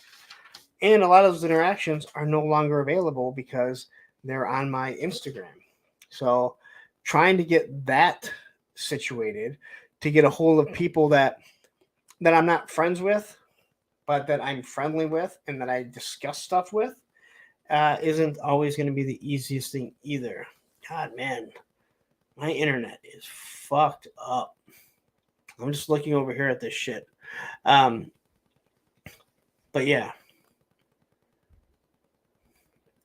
All right. Well, if you guys say I look good, then that's all that really fucking matters. All right. So anyway, let's get to end of the year. This is kind of like the mail-in stream, you know, although it ended up being way harder than I thought. It ended up being harder than I thought that it was going to be. God. I always have this one on so I can see how everything looks, but I guess if my shit's fucked up. All right, so the first thing goes to Matthew. Now, Matthew was the first person.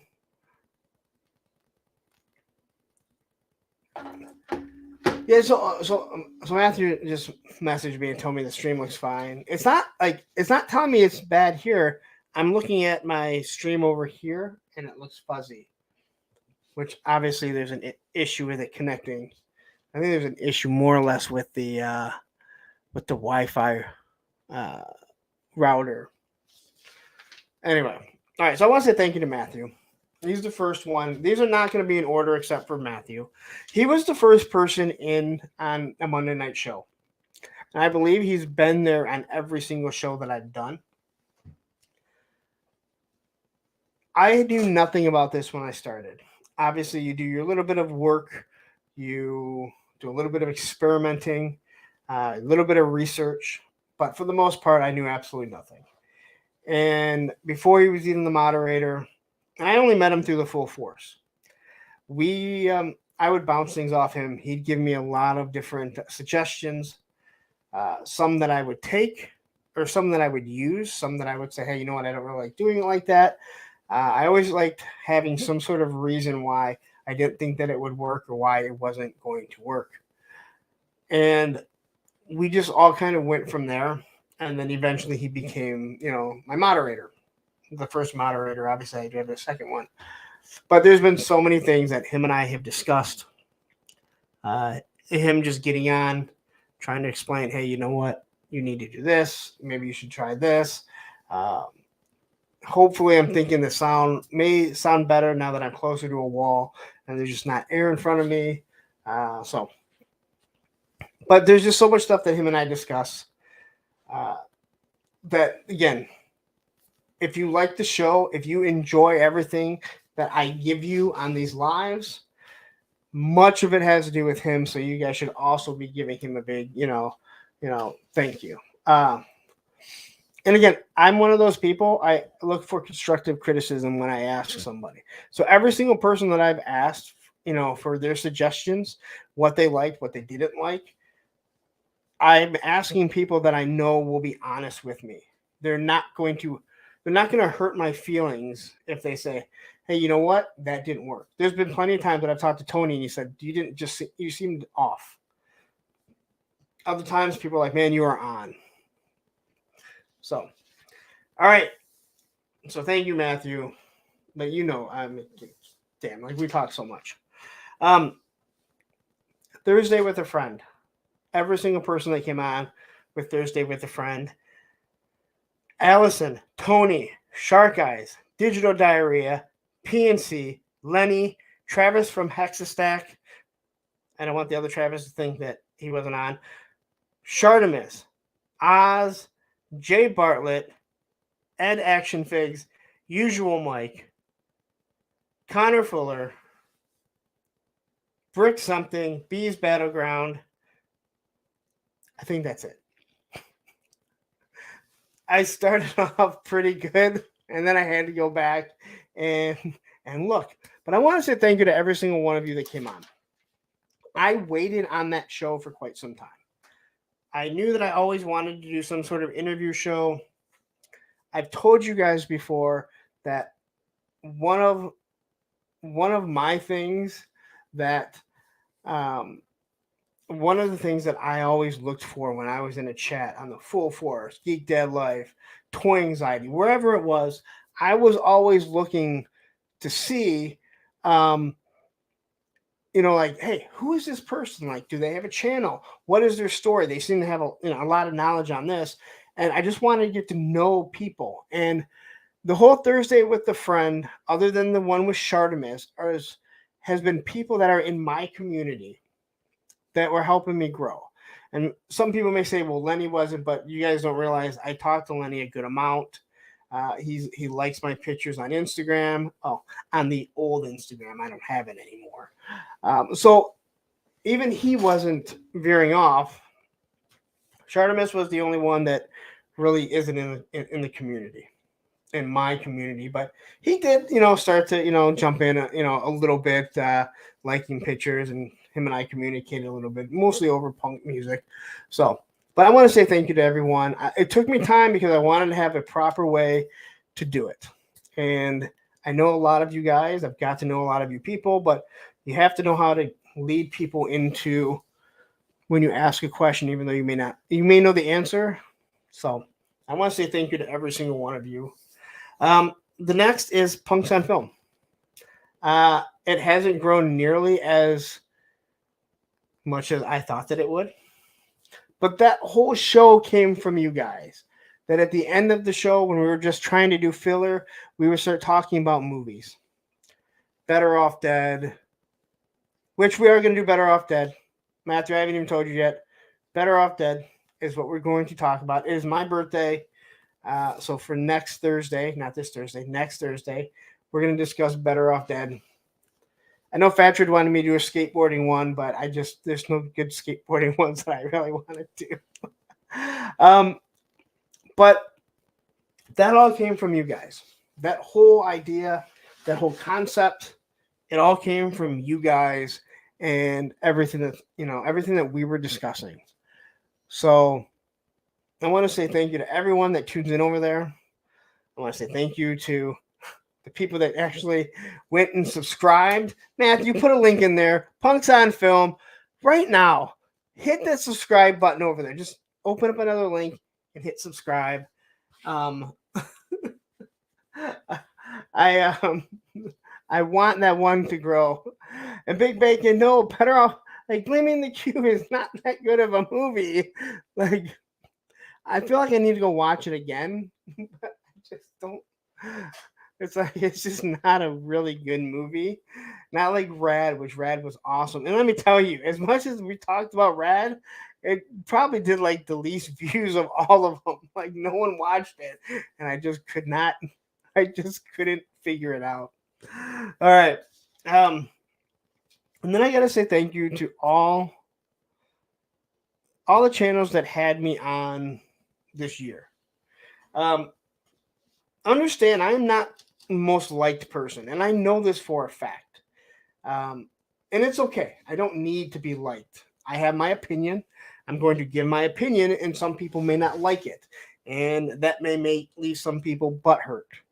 There's a lot of channels that I don't like. Doesn't mean I don't doesn't mean I dislike the people, but I feel like because I'm very boisterous, I'm going to give my opinion that there may be a panel of 6 people, and I'm the one on there going, no, no, no, no, no. That fucking that Cat Slayer is not going to fund. And I was the only one that said it wouldn't fund. And I still think there was some funny business. I still think Brian Flynn was never going to let that thing fail because there was some funny business with it jumping. So I want to say thank you to all the channels that had me on. A Toy Kind of Mood, who was actually the first, Articulated Chad, Allison, Fuller Figures, Frostbite Repros. I'm sorry if I get that wrong. Shark, tell me if I said it wrong because I seem to always get it wrong. Brick Something, the numerous times that I was on with Oz, Payne's Toy Samples, Mega J, Hella Dope Toys, Jay Bartlett, and Largo's Lair right here. Thank you very much. I enjoyed that so much. But when someone asks you to come on, I don't think that you have to go on every time. It is great to get your name out there, but people are asking you on to give your opinion. And when a smaller channel asks you to go on, first off, when a bigger channel asks you to go on, you like it because it's getting more eyes on you. It helps grow your channel, grow your brand. Everyone that has a bigger channel that's watching as it grows, remember this. When a smaller channel asks you to go on, one reason is they want your opinion. The second thing is they also are looking for that help to get more exposure on them. Just always remember that we all started small. So don't shit on like the little guys, because there's so many people that I see do this. Their channels grow and they won't go on the smaller channels. I enjoy going on the smaller channels, more than anything, to be honest. Because you don't have as much going on in the chat. And that's awful for me to say because I talk about the chat so much and what it means. But when you have a smaller chat, you can converse more. Fatrid says, I don't always agree with you, Lawrence, but there's a lot to be said about knowing where you stand with someone. No, again, like it's okay not to agree with people, but it's okay to not agree and still enjoy talking to them and enjoy hearing what they have to say. Cobweb, want to say hi? Popping in for a minute. Hi, and drop a like. I'm running around tonight. All right, well, okay, first off, then fine. After this, Cobb, don't go anywhere. I'll jump to you really quick. But anyway, listen, when you start to become larger, just remember, don't shit on the small people. They need your help too. And again, we all should be growing this community together rather than fighting amongst each other. Because Cobb just said that he's only going to be in for a second, like I said, there is no random order. I want to say a big shout out to Cobb. Now, a lot of people may have seen Cobb on Oz's, but the one thing that the Cobweb does all the time is he'll see that I put a new video out. He'll see my live is going out, and he posts it on his Instagram. So any of his people that are subscribed, that are following him on Instagram, hopefully they click on the link and he's trying to support other people. Listen, thank you very much. That means a lot because it just shows, and there are other people that do it also. You're the one that I see do it almost every single video, and you don't have to do that. And it's not just mine. So I don't want people to think like, oh, well, he's just sucking up to this guy. Cobb does it for all the channels that he enjoys, and he's not even a G.I. Joe guy. All right? He's not even a G.I. Joe guy. So, again, big shout out to you. A big thank you to everything that you do. Again, I think you bring a lot, and I believe, if I am correct, you are going to be on Thursday with a friend on the 18th of January. So, Cobweb will be on. It looks like I'm. He says, okay, it looks like I have your attention. Yes, Thanos, he gets a kickback from those channels. All right. Another drink really quick. 1 second here.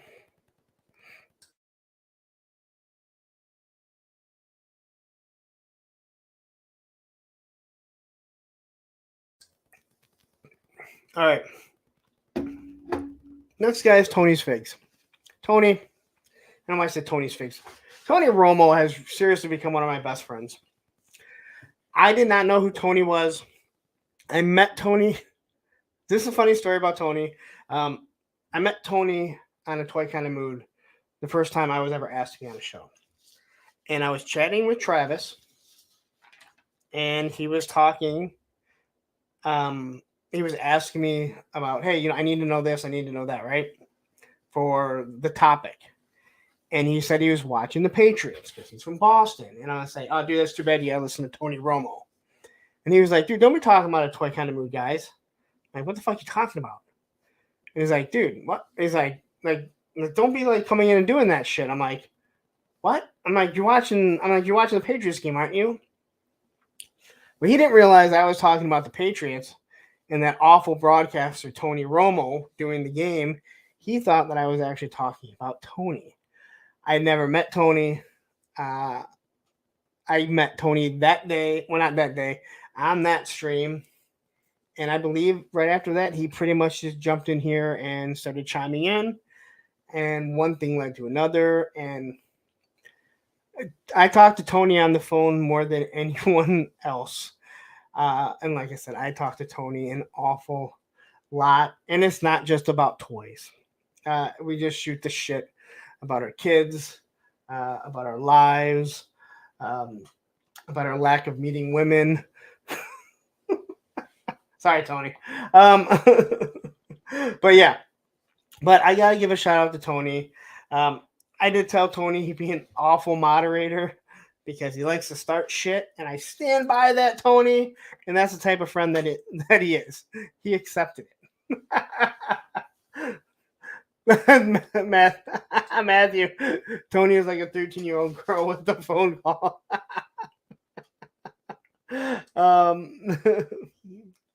Ryan says, yeah, he's a pretty good egg. So anyway, that was one shout out. Allison Troy, one of the females in the community that is snarky, sarcastic, and is always making everyone laugh and think. She also talks a lot, probably more than I do. Sometimes you have to cut her off and let other people when you're on a big stream, Allison. Just letting you know. But we all love you. She's another person that I will bounce ideas off of. She set up the whole Discord for me. If it wasn't for her, we never would have got the Discord. That, again, if you are a Super Toy Enabler, you have access to the private Discord. And damn, those things are hard to get going. But Allison is one that can... She's asked me numerous questions about YouTube. When she asks for advice, I give her advice. And this is crazy, guys. She actually listens to the advice that I give her.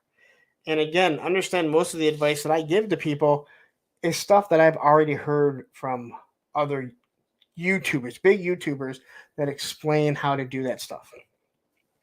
So it's not like I'm just giving my personal stuff. It is a lot of stuff that I have learned. But she's always shooting me stuff over, stupid memes, um, Mariah Carey Christmas songs, because for some odd reason she actually thinks that is a good song. Um, and I mean, she actually really likes the song. But anyway, Allison is absolutely wonderful. There's no doubt about it.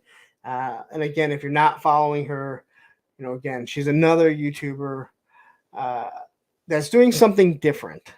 She's kind of out of our element. There's a lot of adult coloring. She's in the toy community, but she is doing this adult coloring in the toy community, and it's something different. Um, and again, uh, if you're ever having a bad day, just chat with her, and I'm sure if there's something bad, she can relate it to her um, ex or her ex's mother. All right. Um, Action Figs Ed. So before I met Ed, and he's one of the people that I've met in real life. It does happen. We actually do meet people. Yeah. Before I go, yeah, Ryan, I know. Wait, people listen to advice, and mind blown. Exactly. Exactly. Um, especially if you ask for advice, don't let someone give you advice and then go, yeah, other people told me not. Like, all right, well, then why the fuck did you ask me? Just know that. Don't ask for advice if you're not going to take it ever. Anyway, Ed was one person I met. He was actually one of the nicest guys I've met. But I talked to him numerous times. I started hitting him up because I'd see him in all these other uh, chats, and he was moderating for certain people. I would see him on like Hella Dope Toys, and he would be on, Oz's. But I started asking him for, suggestions. What did you think? And he's one of those people that he's going to be very open and honest, but he's not going to be one of those people that attacks you. He says, well, you did this and it was fucking stupid. Like, he kind of explains, like, hey, you know what? I saw this. I really didn't care for this. But hey, you were doing this. You kept everyone engaged. You're following this, and he's not going to kiss your ass. Listen, if you ever start doing YouTube in any form, whether it be toys, politics, I know, religion, whatever, you don't want a yes person. Don't ask someone that's just going to tell you, oh my God, you're doing great. And they just clap and, hey, great, good job. Like, you don't want that. You want someone that's actually going to, be open and honest with you and tell you what they really do believe, because that's how you actually grow. And then I just met him. He's doing a wonderful stream with his son. He doesn't, he's just there to talk some a lot. I mean, he goes over toy news, but over half his stream really has nothing to do with toys normally. He's talking about chupacabra and Bigfoot and different things like that. So he's really in these mythical creatures. I feel like he does more of it to help promote his son and his son's writing and stuff, which I applaud and I think is absolutely awesome. That he has such a good relationship with his son. So Ed was just another one I had to give a big thanks out to. The guy that's not in the chat, I don't believe, my buddy Greg. He's really the one.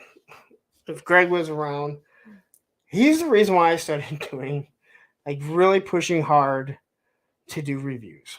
He lent me all the Valaverse figures. He let me unbox his Galactus HasLab. He would bring me over the figures if he got them in before me, so I could get the review up as quickly as possible. And then when I got my figures in, which would usually come in a day or two, we literally lived like 5 minutes away. but he would always get the figures like a day early. So he'd bring his over, and usually once I get mine, I just go drop them off because he's not opening up right away. Now he moved a little bit further away, so I haven't seen him really.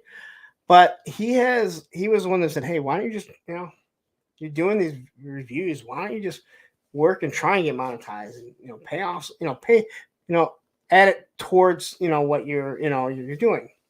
And but then he started getting into 3D printing, and I bought a 3D printer. I did some, but he really got into it. And all the 3D printing stuff almost all the 3D printing stuff that you ever see of mine is from him. That his tank back there, the weapons rack, the stuff you've seen in my background. He gave me a polar bear. I gave an asp. I mean, he's done all this stuff. And then, he just gives it to me. A lot of times he's like, "Hey, do you want that?" I'm like, "Dude, I don't have, yes." I don't have room. But he's really been very helpful. And he'll drop the figures off for me, like I said, if he's going to get something early. So I know he's not in. He's probably working right now. And if he's not, he's sleeping because he has to work in the morning.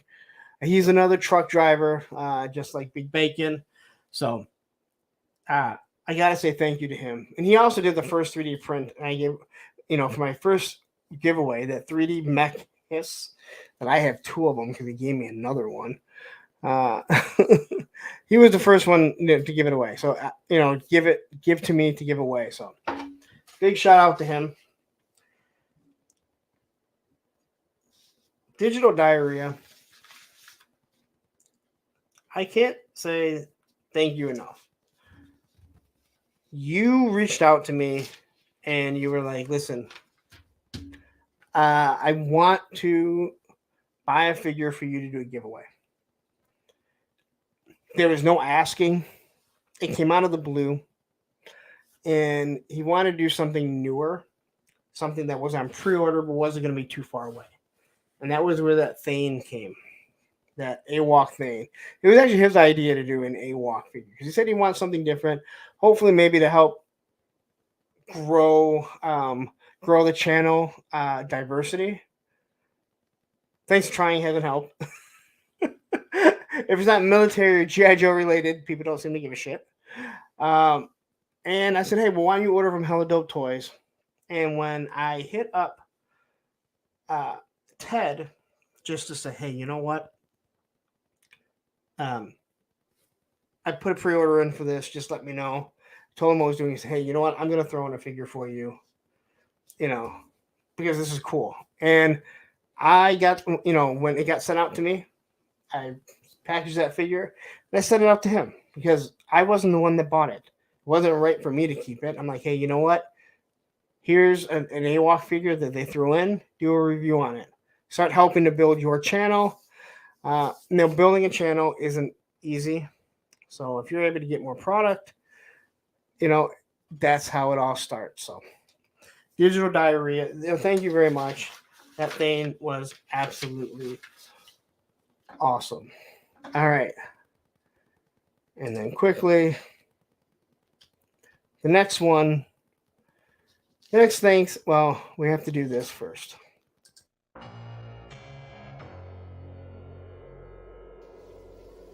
Oh, hey guys, what's going on? Mossman, what are you doing back here? Oh, you see, so Skeletor, he had to go to the grocery store. He had to go buy more barbecue Pringle chips. And so he's put me in charge here for a little bit. In charge of y'all.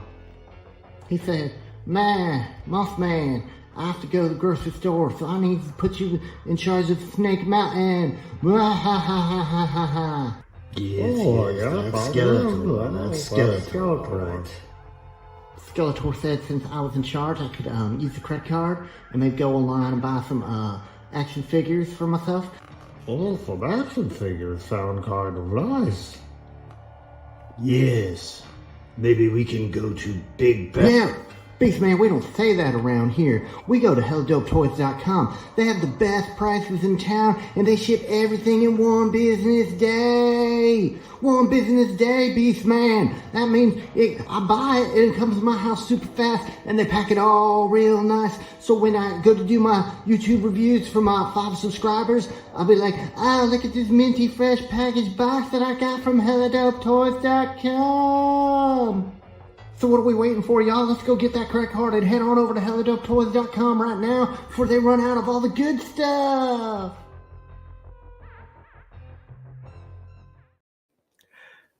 So my thanks goes to Hellodope Toys. Not only did Ted specifically make a commercial for me, and I asked him to, I said, hey, you know what? I would love to have a commercial where I need to run to the restroom. And rather myself just kind of make some shitty one, which I eventually have to do for myself. I said, hey, I'd love to just kind of support your product, but can I get a Moss Man one? And so we did the Moss Man one, and every time I hear the 5 subscribers, I laugh. I die every time. I met these guys at PowerCon.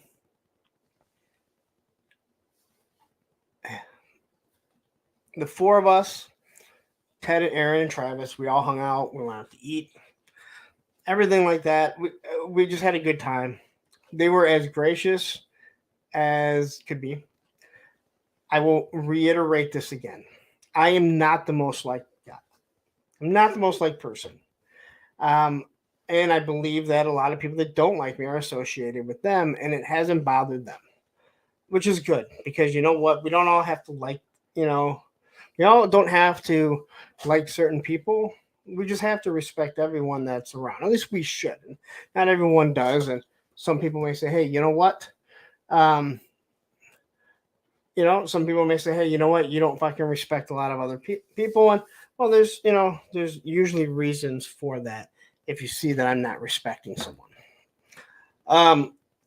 But they did give me a promotional code, which works for you guys. You get 10% off anything that's in stock or even pre-order. And that's better than what so I'm trying to get this YouTube back up here. That's better than what Entertainment Earth does. Because if it's pre-order, they don't give you the 10% off. But Hello Dope Toys still does. Again, like I mentioned the PowerCon, the extra figures. All in all, they were just really, really good people. There's no doubt about it. Ted I talked to more than I talked to Aaron, and that's not that there's anything wrong with Aaron at all. But Ted and I discuss a lot of different things. Just in general, he'll hit me up. He'll ask me for this, ask me for that. Hey, can you help me out with that? And for the most part, he's been absolutely, he's been nothing but very, very friendly and gracious. And I enjoy conversating with him. Aaron, on the other hand, is an Ohio State fan. And I tolerate that from Aaron. Just messing with. Honestly, I love Aaron. He's the one that can. I mean, the fact that he won't say Michigan is kind of crazy. But Aaron, Aaron and I, we had a good time at PowerCon. Him and I actually walked around for a little bit. Ted always seemed to be stuck, but we can talk wrestling and all that other good shit because it's just been a lot of fun. So, to me, I just gotta say thank you to both those guys.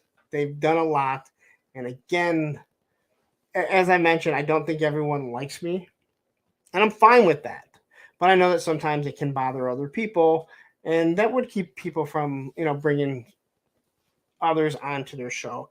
As a matter of fact, I'm going to be their first guest for the new year for them, and Ted will be on the 4th for Thursday with a Friend. So you will see me a little more there. All right. And then the last for the giveaway is Cage's Customs, also known as Johnny Reno. Sorry, I just want to get this up and running, see if it looks better. So as we were approaching Black Friday, again, I want to do an annual Black Friday giveaway. I just want to give away something that's just generic. That's really fucking boring. Really, I mean, it is. It is really boring. Quickly, Fatred says, 57 people like you enough to give you a like, Lawrence. Hey, likes are free, man. So give me a like. Likes are free. Hit the subscribe. Listen, if you're watching this, you never watched me before, you enjoy, hit the subscribe button. But anyway, I want to do something special, and I was just trying to think of what I could do.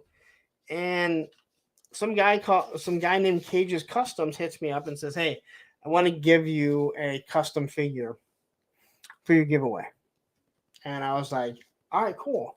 I'm like, "Where are you located at?" And he was like, "Man," he goes, "I'm in Arizona. Did you forget already that I'm with Tony?"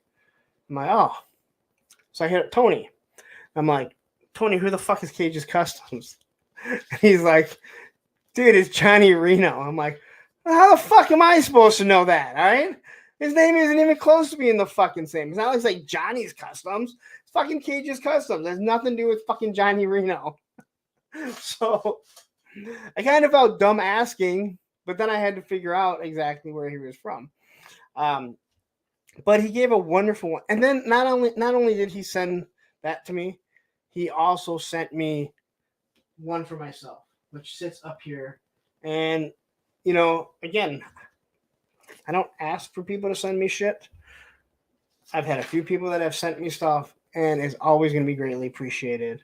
I know there are a lot of people that constantly do their streams or their videos, and they're showing all the stuff that people send them. I don't know if they're begging for stuff. I know eventually I'll probably have to have a P.O. box if the channel does continue to grow and people want to. It takes a little bit before I like, all right, here's my address. You got to kind of ask, like, where do you live at? Oh, you live like 4 states away? Okay, here's my address.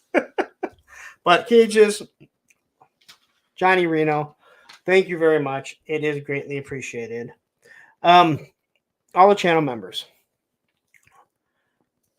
So now if you go on the YouTube, if you go on my YouTube page, you'll see all the channel members. Now you'll see 8 channel members. It constantly rotates their name. It took time to get there. And I try and give something with the channel members. 99 cents isn't much, but if you're not going to be giving anything, is it worth it? $2.99 again a month, it isn't much, but what are you going to get for it? Is there anything else that you can do? And it is difficult when I have a full-time job. I think some people think that I sit behind here, but all the channel members who donate their hard-earned dollar just to help support the channel, it's great. I appreciate it. That's why we started doing the Thursday with the Punk's Pit, where I put out a link and anyone can join. But you have to be a channel member. That's the only way you can watch it too.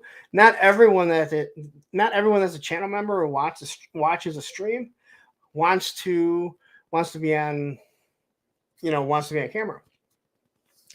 And going forward in next year, the one thing that I am going to be looking to do, and I haven't figured out if it's just going to be for the $2.99 or the whole. I'll start with the $2.99 people. Is I'm going to once a month ask them to host a members only stream. And what I'm doing this for, in all honesty, is for the people that want to get into streaming, that are worried about it. They don't know what they're going to do. I'm going to let you decide. Maybe you want to talk Turtles. Maybe you want to talk Super 7. Shit I normally don't talk about. It's going to be a members only, but more than anything, it's going to be the chance for you to get up, see what it's like to just have a show to yourself. I'll be on there with you. Like, we'll be co-hosts. I'm going to do that once a month, and we'll go through it. And I'll kind of walk you through anything that you want, that you want to know. any questions that you have, because there's a lot of people that want to get into this that are just a little worried.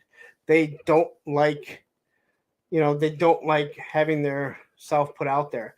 And the other thing is, it'll only be for the channel members. So if you're not a channel member, you can't watch it. So then you have less eyes on you, and you don't really have to worry, about too many people. So that's one of the other things I'm going to do for the channel members. And again, Super Toy Enablers, the $2.99. There is a Discord. If you have Discord and you are one and you don't see the link, hit me up and I will send you a link. But also message me to the right Instagram account. All the super chats that everyone sent me, whether it be for a toy, the soundboard that I don't have yet, help get my car fixed, just because you enjoy the content that I'm giving you.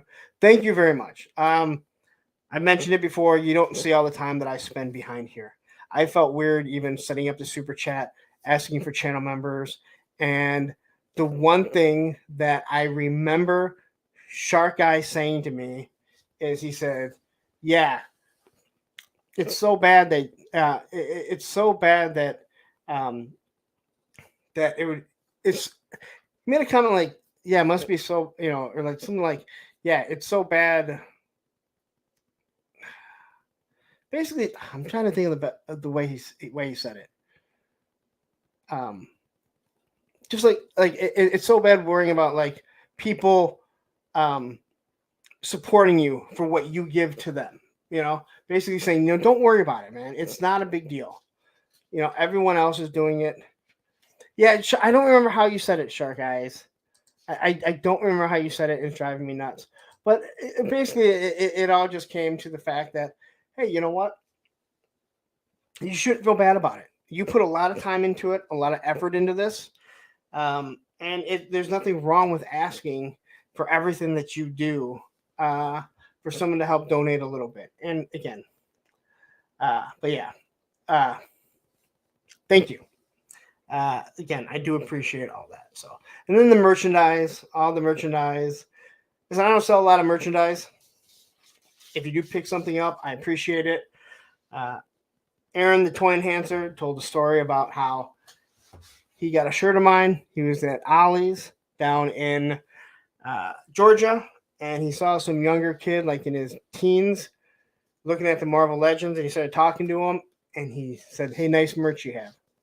And he said they quickly discussed the channel. So it was awesome to know that, like, people are watching this, and might be people that aren't ever chiming in here. So Big Bacon says 62 likes. Thank you very much. And make sure you hit that subscribe button. We just went over 3,300. Just went over 3,300. So anyway, take another drink. All right. It's a shout out to Chaz. Thank you to Chaz. He by far does the best memes, but Chaz and I talk a lot. We go back and forth all the time, sending Instagram links. We kind of have a bonding over that fucktard Viper Island. I would say Chaz goes the hardest at getting people to realize what a POS he is. I'm the one that just got hit with the ban of my fucking content. So we just got to do things a little bit better, I guess, right? But Chaz is absolutely, he's awesome. He sent me links so I could get Chuckles early. He had hit me up, I want to say, he hit me up about Dr. Mindbender, but if I remember correctly, Matthew had already sent me something for Dr. Mindbender, so I was able to get it. Chaz also does not look like what his little thing is. So if you want to pick up young boys, then all right, what the fuck is that about, man? I didn't say he was a young boy. I said he was a younger adult.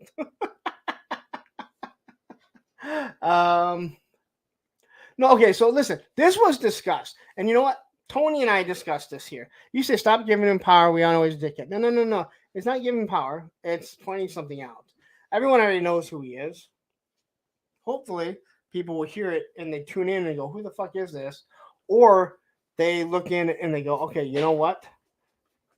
I see what this guy is saying. Like, he's now pointed out a lot of things. I would never have an issue with anything that someone says about me if it's true. That's why I discussed, 3 stacks to the max, that the guy doesn't even know what he's mad at me about. So, but anyway, Mr. Popinski, he has pointed out in a nice way numerous times when there's been a flaw in one of my reviews, usually with something with the O-ring. He was the first person to point out that my buzzer had the wrong waist. It really sucked because then I had to go and fix it. But yeah, he's been a really good friend. He sent some really good pictures over. Let me use a bunch of pictures. He got the vaunted figure swap, so he let me use his figure. So guys like that you don't really see too much, like you see them on a lot of other channels, you start realizing how much you kind of communicate with them. Bobby B from B's Battleground. We were never nemesis. And look, you can see Roman walk around more. I got rid of that box too. Come here, buddy. Come say hi. Come here. There, over there. Hey, everyone waits to see you. All right. I know where Roman the dog is. Payne, am I done yet? No, I'm not done. So don't feel butthurt yet. You feel butthurt later on when you're over my house. Anyway, B's Battleground. He was never my nemesis. I love that played into a narrative. I would be lying if I didn't use a little clickbait by when he was on and I did Thursday with a friend and I put nemesis and people were wondering why would you do that, and it was just something that came up. I still will refer to him as my nemesis. I talk to B all the time. He is one. I mean, there are some people that I talk to an awful lot, and he is one of them. He's actually a really good guy. Younger in the community, would not have guessed it. I still try and figure out what keywords he uses to get so many views. And one day we might find that out. But until then, I'll just let him win the view war, because it ain't a competition. I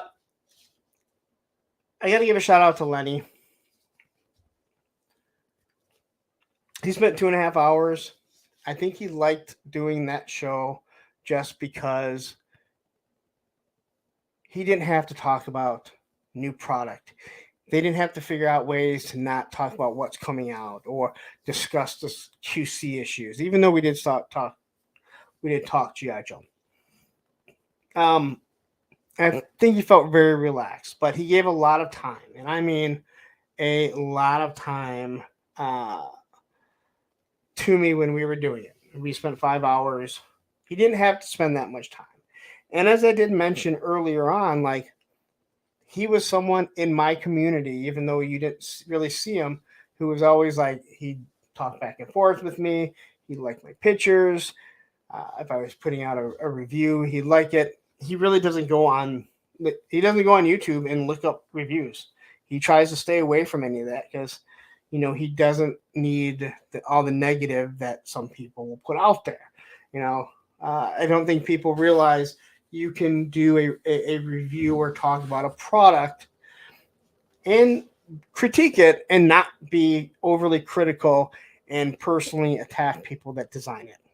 It's crazy the way that works, but it is possible.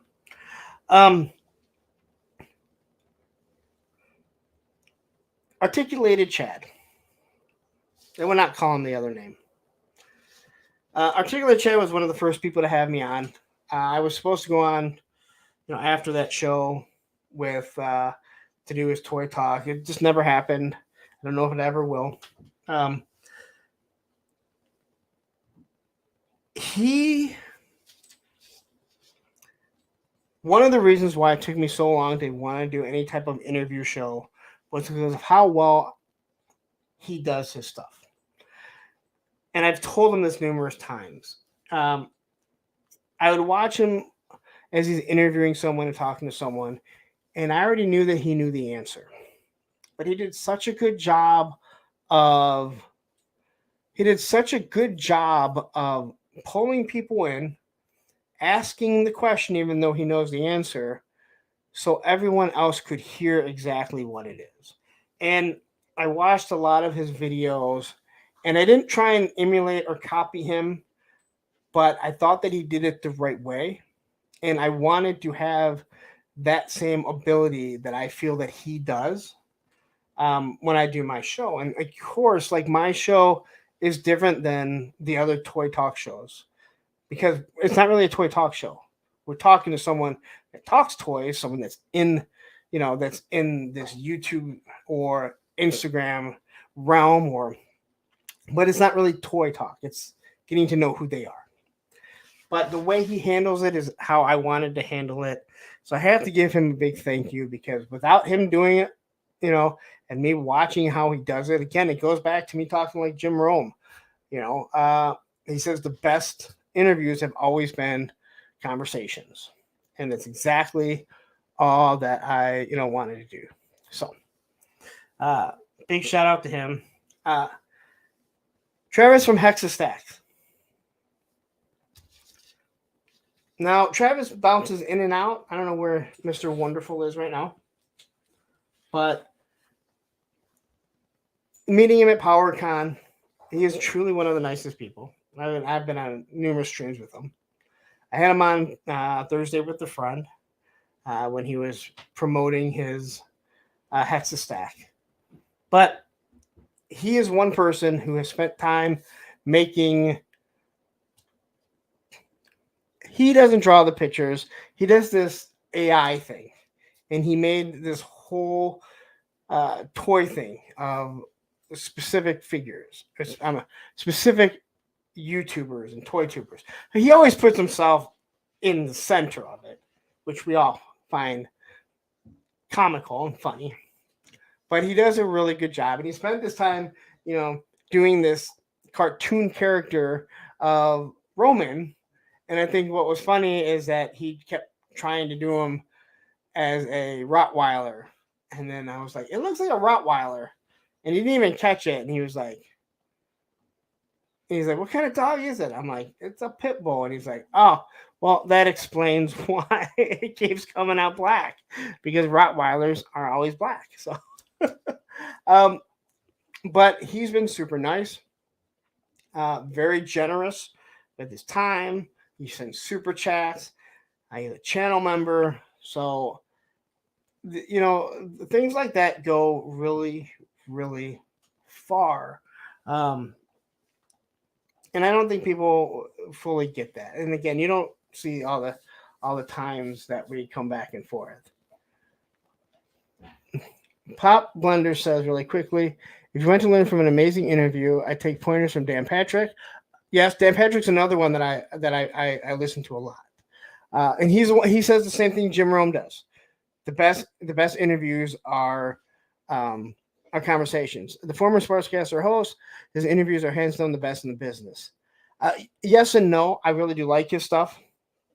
And he says the same thing that Jim Rome does about, but he also says the same thing. Like, it was one of the things I worried about when I did the interview with Shartimus, was I thought Shartimus, because it's kind of how he came off when I talked to him before, was he really wanted to just promote his Kickstarter. And Jim Rome and Dan Patrick both have had issues where they have someone on and that person only wants to promote their product. And it's like, no, you understand, like, we're going to get to it. Like, we will discuss that. But I'm also on to have you talk about your career or different things like that. So I am with you 100%, Pop Blender. And even though I didn't say him, I've listened to Jim Rome longer, but I listened to Dan Patrick, and then it goes right into Jim Rome. So he is one of the same. He is, again, one of the people also. Sergeant Reds, John from Sergeant Reds. You'll see him in here. He's the owner, the best toy store in Michigan by far. He is personable. I walk in there with Olivia. He knows Olivia. They go back and forth at it, which I think is awesome. He can take a joke. When I was talking about my height, and when I talked about my height at the beginning, the next time I walked in and he said, I'm going to measure you next time, I literally walked in and he went and got a fucking tape measure to measure me. And he was way off. I don't know how he was measuring. I'm like, dude, I ain't that short. But he's, like a lot of these people that own businesses, man, they don't get in with, they don't get in on YouTube. They don't take the time. They run their business and then they're out and that's it. They don't care about anything else. And I can respect that because you're in it the whole day. You probably don't always want to see it. One moment.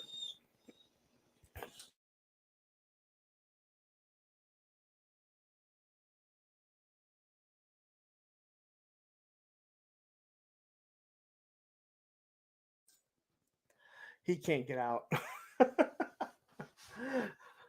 Okay, so let me address something really quick. I'm getting back to the fuck Colin Cowherd. That guy just wants to hear his fucking own fucking voice and have some stupid ass fucking take. And he wants to do this whole shit like, maybe I was wrong, but I was more right than I was wrong. So I wouldn't take any fucking advice from that asshole. Sorry, Clint. That guy just fucking drives me nuts. Anyway. The other two, I agree with you. Pat McAfee, I don't listen to. I can't stand Cowherd. Oh my god, I think he is awful. Awful. He is. Oh my god. And Pop Blender seems to agree. And agree, you can like whatever you like, but again, I've never heard a guy say that, yeah, I was wrong, but I was more right than I was wrong. Are you fucking serious, man?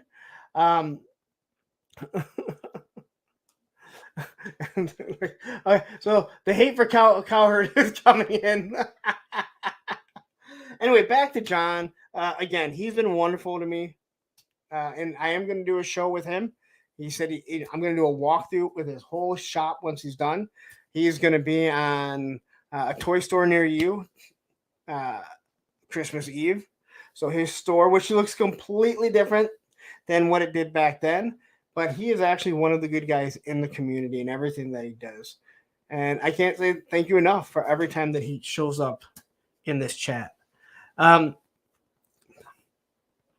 and Fatrid. You two are the reason why we got Damn It Larry. I can joke around with you two. And I don't know why I kind of lumped you two together, but that's really where the Damn It Larry comes from.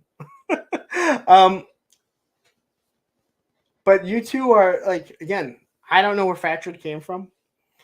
The fact that Random, who doesn't even collect toys, ends up over here. I am a completely different character than he is on his show. Very quiet, very low key. I think he just likes to hear me get fucking loud.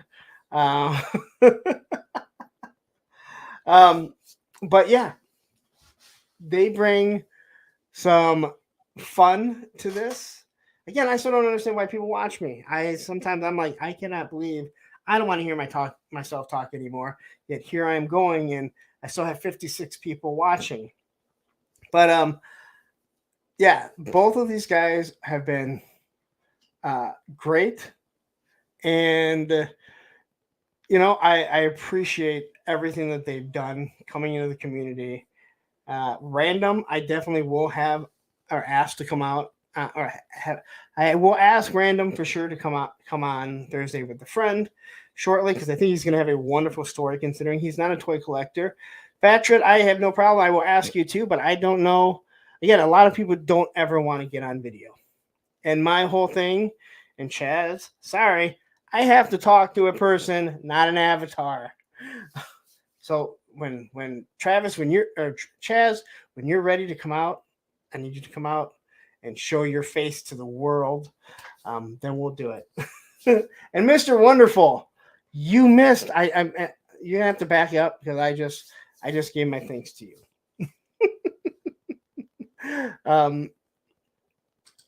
All right.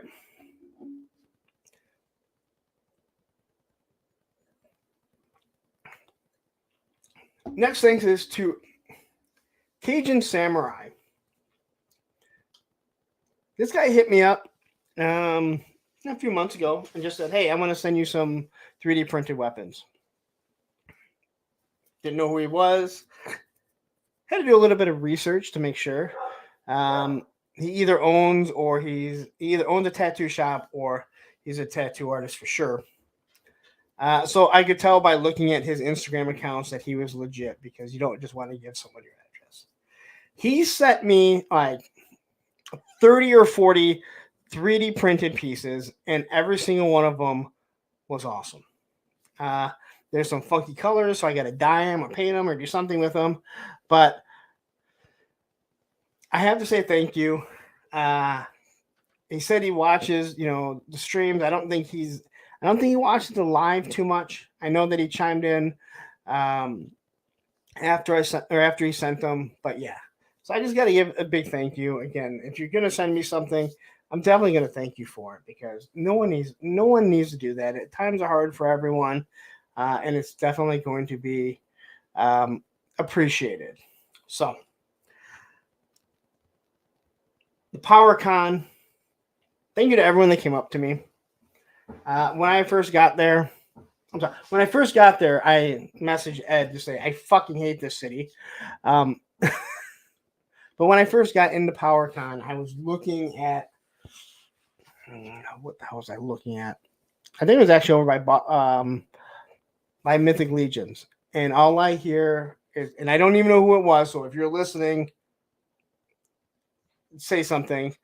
All I hear is, "Oh, I know a punk anywhere," and that was really all he said. Is that, "Hey, I watched your show." Boom, that was it.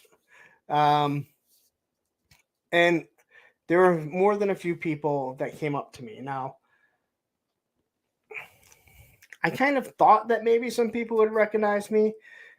I thought it'd be more of the people that see me and watch me and that I interact with. There were a few people that had come up to me that knew who I was.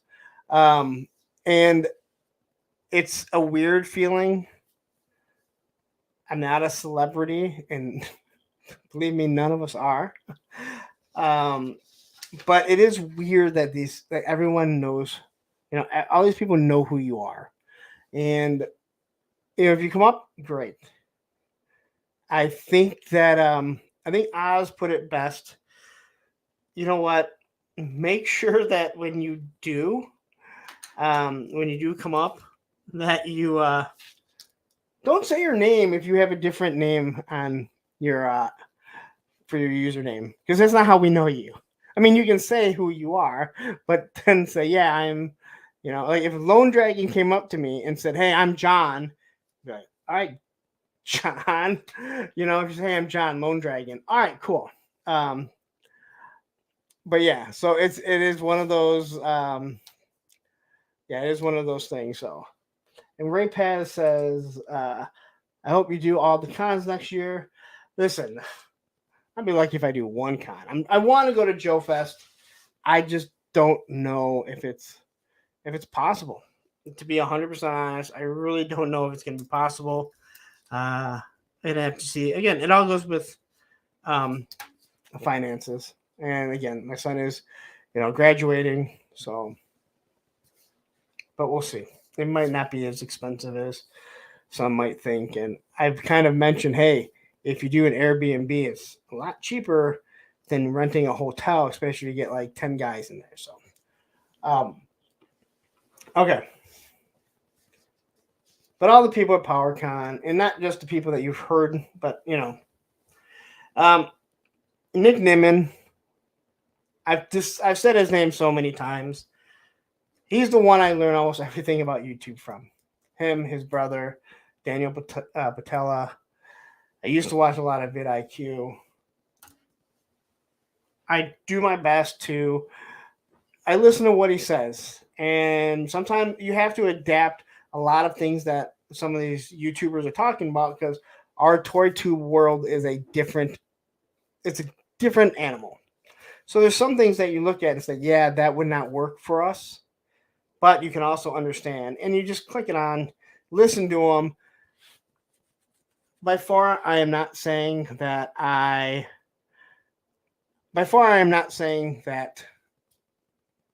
know everything.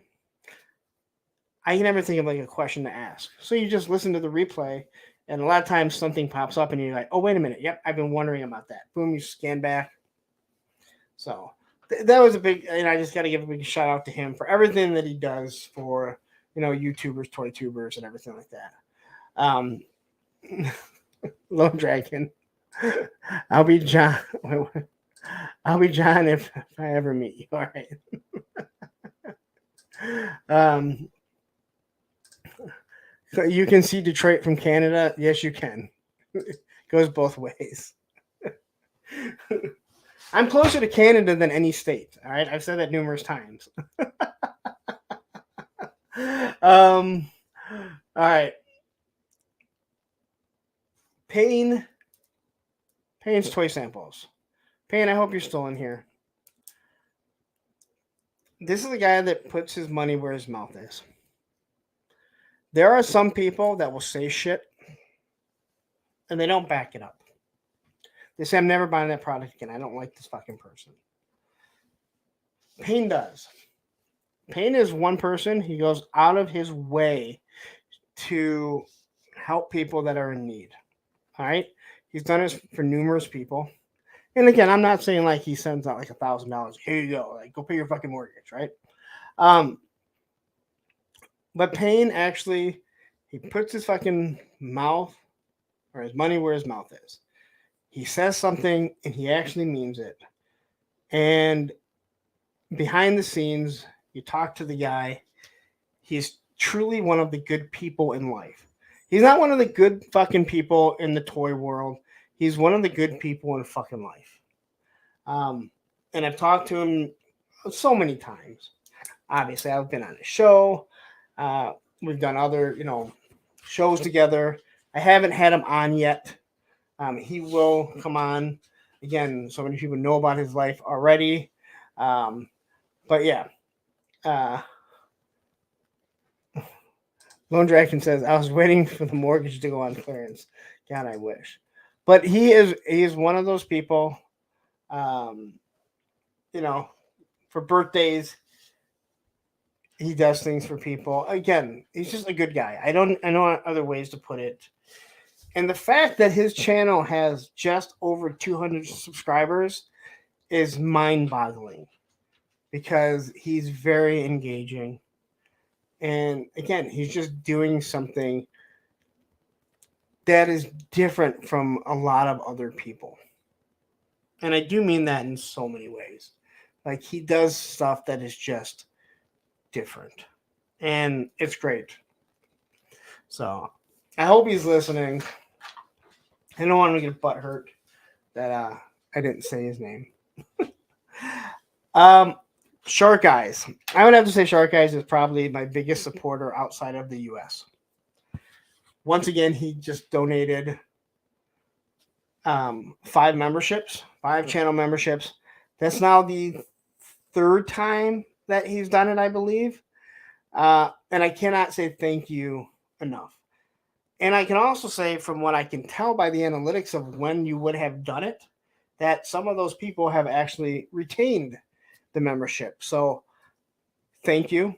This guy is a dog lover. He works with dogs.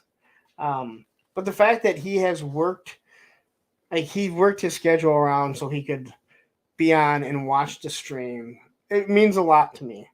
Hell, I have a hard time wanting to work my own schedule around sometime to be on the stream. But I love that he does it. And when you're ready to do your show regularly, we can figure something out. I've been telling you that. You know, I think you're ready for it. Just wear a fucking shirt, dude. Wear a fucking shirt if you're going to do your stream. All right? That's all that we all ask. We all ask it, too. All right? No one needs to see that again. All right? And before you think like him and I are streaming without shirts on, no, it's something completely different. Big Bacon, another one who has donated channel memberships. This guy tunes in. He came in because we were talking about the military on Punk's Pit, the first Punk's Pit, if I remember correctly, and it was greatly appreciated. And we watched him in the back of his truck because it was dead in Ohio. Go figure. Yes, he lives there, so he's a fan of that state. Again, sometimes we have to overlook the downfalls of people. You can't help where you're born, but you can help where you live.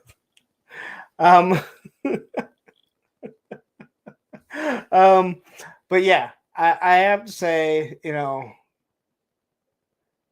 thank you to Big Bacon. He was another person that I know when he started doing content, I just hit him up, said, hey, you know what? Do you mind if I give you a suggestion here? And he was doing something that all the YouTubers say you don't, right? They say you don't do. And I was like, I think you should do it. I think that it's actually cool.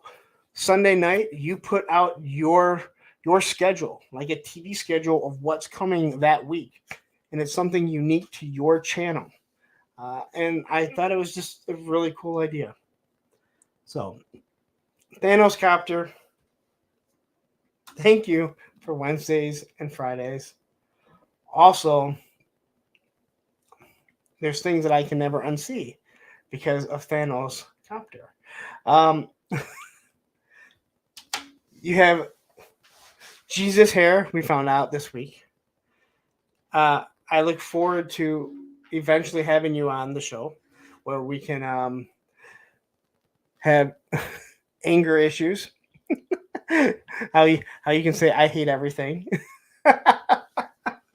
But yeah, just if you're not following Thanos Copter on Instagram, this guy is literally trying to get banned.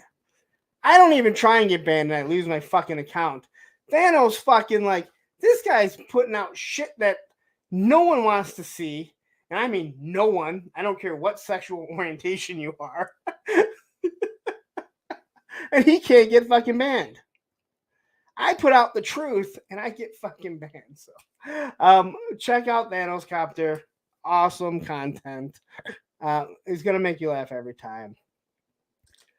Pop Blender with a $10 super chat. Hey man, it's not much, but it's Christmas and it's a season of giving. Merry Christmas, and I hope the New Year's brings even more success. Thank you very much. And listen, it is much, man. Honestly, if you send if you're donating $1, I mean, that's your money, and I cannot express to you like how much it means.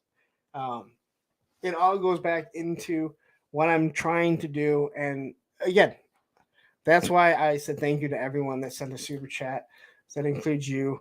And again, thank you very much. Everything is a lot because it's your hard-earned money. No, I don't. No, we say we want to, but deep down we really don't. All right? It's kind of like A Few Good Men, right? Isn't that it? Deep down, you don't really want to know. It's like we want to know, but we're like, no. Oh my God, that thing that thing is gigantic. Where is that thing gonna go? But yeah,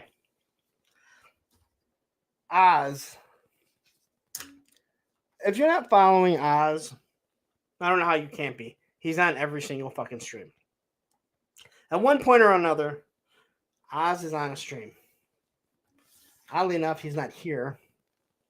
Oz is doing something where he's really trying to bring a community together. It's something that we're not seeing with everyone. It's not something that I would do, even though I am part of what he's trying to do. I don't think I would work my way to try and do it. He's always trying to bring stream together. He's on every single stream. He also probably he put me in a very awkward situation when we were on Thursday with a friend, but it was something that he definitely needed. And I will say this, what that conversation there, in all honesty, helped me to be better and to sit back and make sure like I'm letting the person tell their story. That was one of the things that I try not to do. I talk a lot. We all know this. That's why I'm here for 3+ hours right now. And I want to make sure that when I have people on, they're getting to tell their story. Oz was the one that definitely made me have to sit back and just let him tell his story. And it was not something that I was expecting. And after that, I was hit up by numerous people saying, you know what, you handled it absolutely wonderful. You know, you did great. This was something he needed to talk about, and you let him talk about it. You didn't try and change the subject. You didn't show that it made you feel awkward. And again, here I am kind of making it about myself, but it was something that I learned and something that I was able to handle. And it, you know, he really helped me show that I can handle a lot of stuff. Ed came on, he somewhat did the same thing. And I said, God forbid we can't do this 3 weeks in a row. So if you're not following Oz, you need to. Again, I don't know how you can. If you're on ToyTube, unless if you don't like him, and hey, listen, we all don't like everyone. So, got a shout out to Brick. I didn't think Brick liked me at first. And you see Brick's in here right now. I didn't think Brick really liked me. And then we started talking more. And I think he liked that I was a punk. And hey, you know what? It was nothing per se that Brick ever did. But, you know, sometimes you're just like, I don't think that person really cares for me that much. But we started talking. And, you know, we're both punk rockers. I think we both like different types of punk. Brick being a musician, he sees things completely different, and it's something we really talked about a lot on when he was on.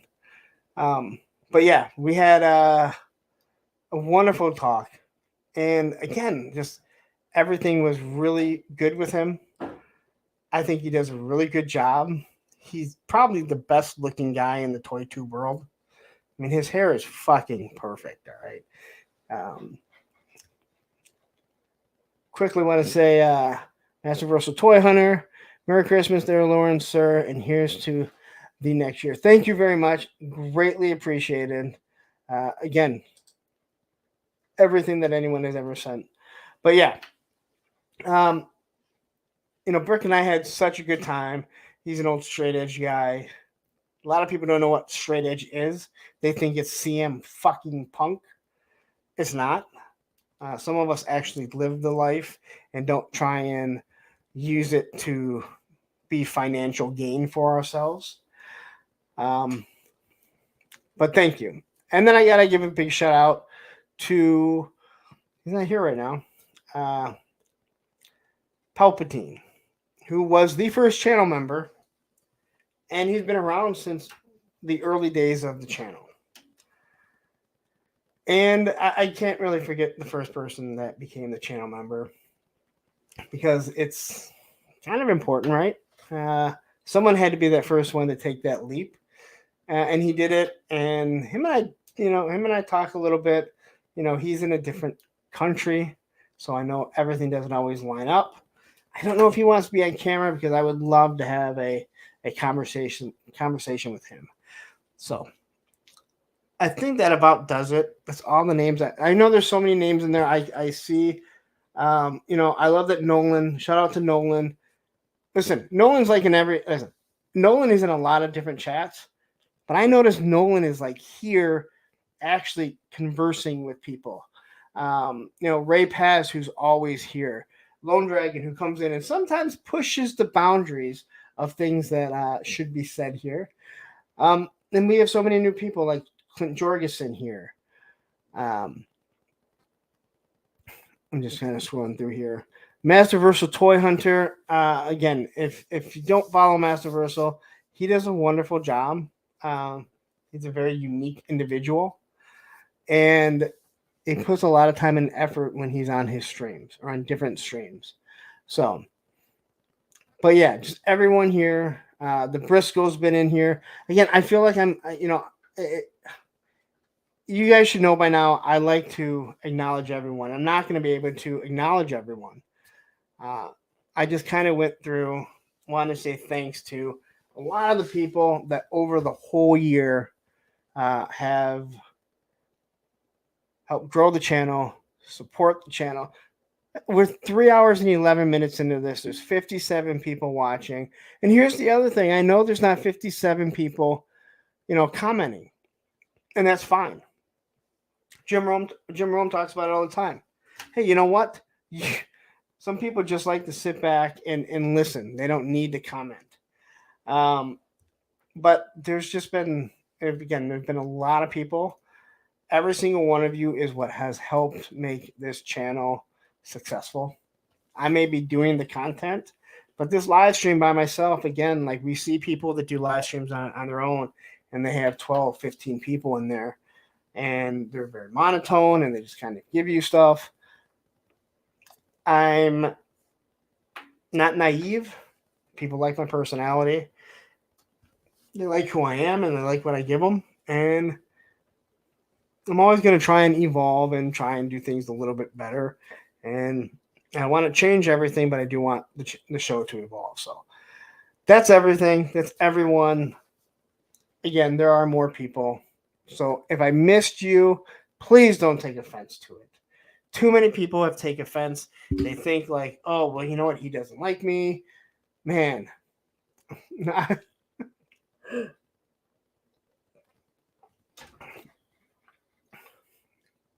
I would thank my dad for giving me 8 shipwrecks as deck washers. Cobra Law will never get a thanks out of me.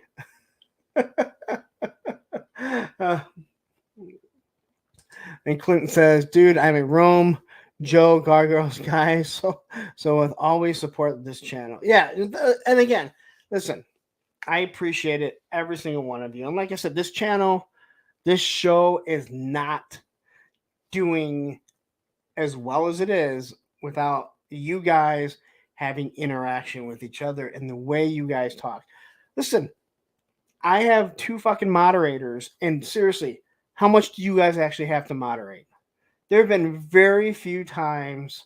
Fuck you, Ed. Very few times that Matthew has had to put the hammer down, or even I've had to say, listen, enough with that. Ed says, you forgot to thank Viper Island for the fresh start on IG. Let me tell you what my biggest issue with fucking getting that channel fucking banned. And that is that, like, these messages that I have to my daughter, I can't get. The messages that I had to Lenny. Again, Lenny and I are friends. We're friendly, and he knows who I am, and we discuss things. But I don't know if I'm going to get it. I mean, he's not like an Instagram guy. He's not going to be on that shit, there's other things that you forget that you have. And for Instagram to not even have a way for me to really dispute it, it's bullshit. You know? And again, don't be a douchebag. People won't make memes about you. Anyway, I'm not going to get into that.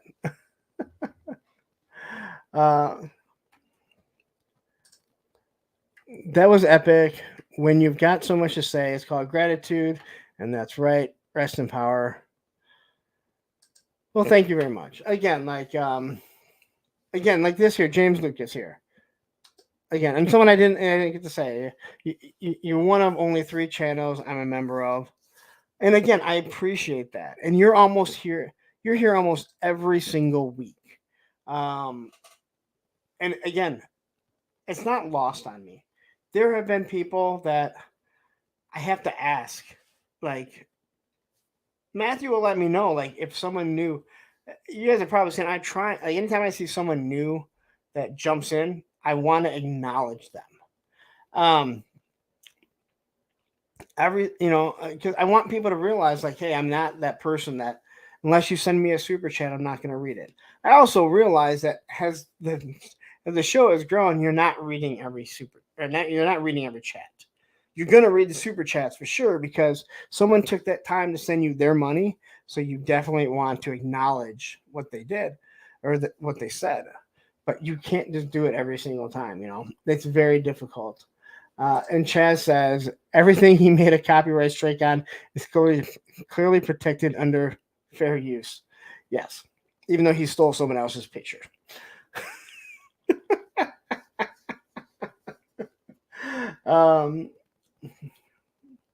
Random says I realize we still need to be building email lists for our business contacts. Yeah, I don't have a business though. Yeah, third parties can't be trusted. Yeah, I don't fucking know. Anyway, that was it. Look at that. I can easily waste. I didn't even get into what the channel is going to be next year. Probably do that the first of the year. This is something big breaks. I don't think there's going to be too much. And again, I know. I swear, if anyone gives me a real message about upset that I didn't acknowledge them, please send it to the old Instagram account that I can't get. So yeah, if you are following my Instagram or you were, the new channel name is a punk with _toys. So all you have to do is start typing it in. It should populate. _ is the new one. Try and ignore the other one. The name is Punk. So if you see my name on the old one, like if you're going to send a message to that one, the one you want to send is Punk. Did you hear that, Chaz? That's the one you need to send it to. And Largo and Tony, yeah, you guys have all sent it to the wrong one because everyone's used to it. That's the one that populates. God, pisses me off. I tried to acknowledge everyone, Ray. It's so hard, and it really is, man. And here's another thing that probably shouldn't say this, but I'm not going to say who. There's a lot of people in here that your logos may look the same or your icon, whatever, and your names may be similar, and you kind of get them mixed up, and you think they're one person, and then you kind of realize, oh, wait a minute, that's 2 different people. That's happened to me numerous times. You start looking up for something that someone had said, and you're looking for the wrong person, just because in your mind you've kind of put 2 people together. So, but anyway, I am going to get out of here now. We're going on 3 hours and 20 minutes. Again, I do appreciate everything. I will be on this Thursday with Ryan Sweeney. Thursday with a friend, Dreadnought Ryan. Again, we will be talking all kinds of stuff. Probably find out how big that Hasbro closet is that he's in. He's not one of the people who got laid off because technically he doesn't work there. They just think that he works there as a janitor, and he's in the closet, and then he's going through Lenny and Emily's and everyone else's stuff after hours.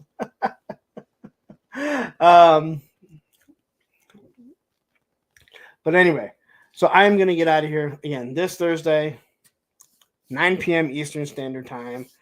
And then there won't be another show for another week.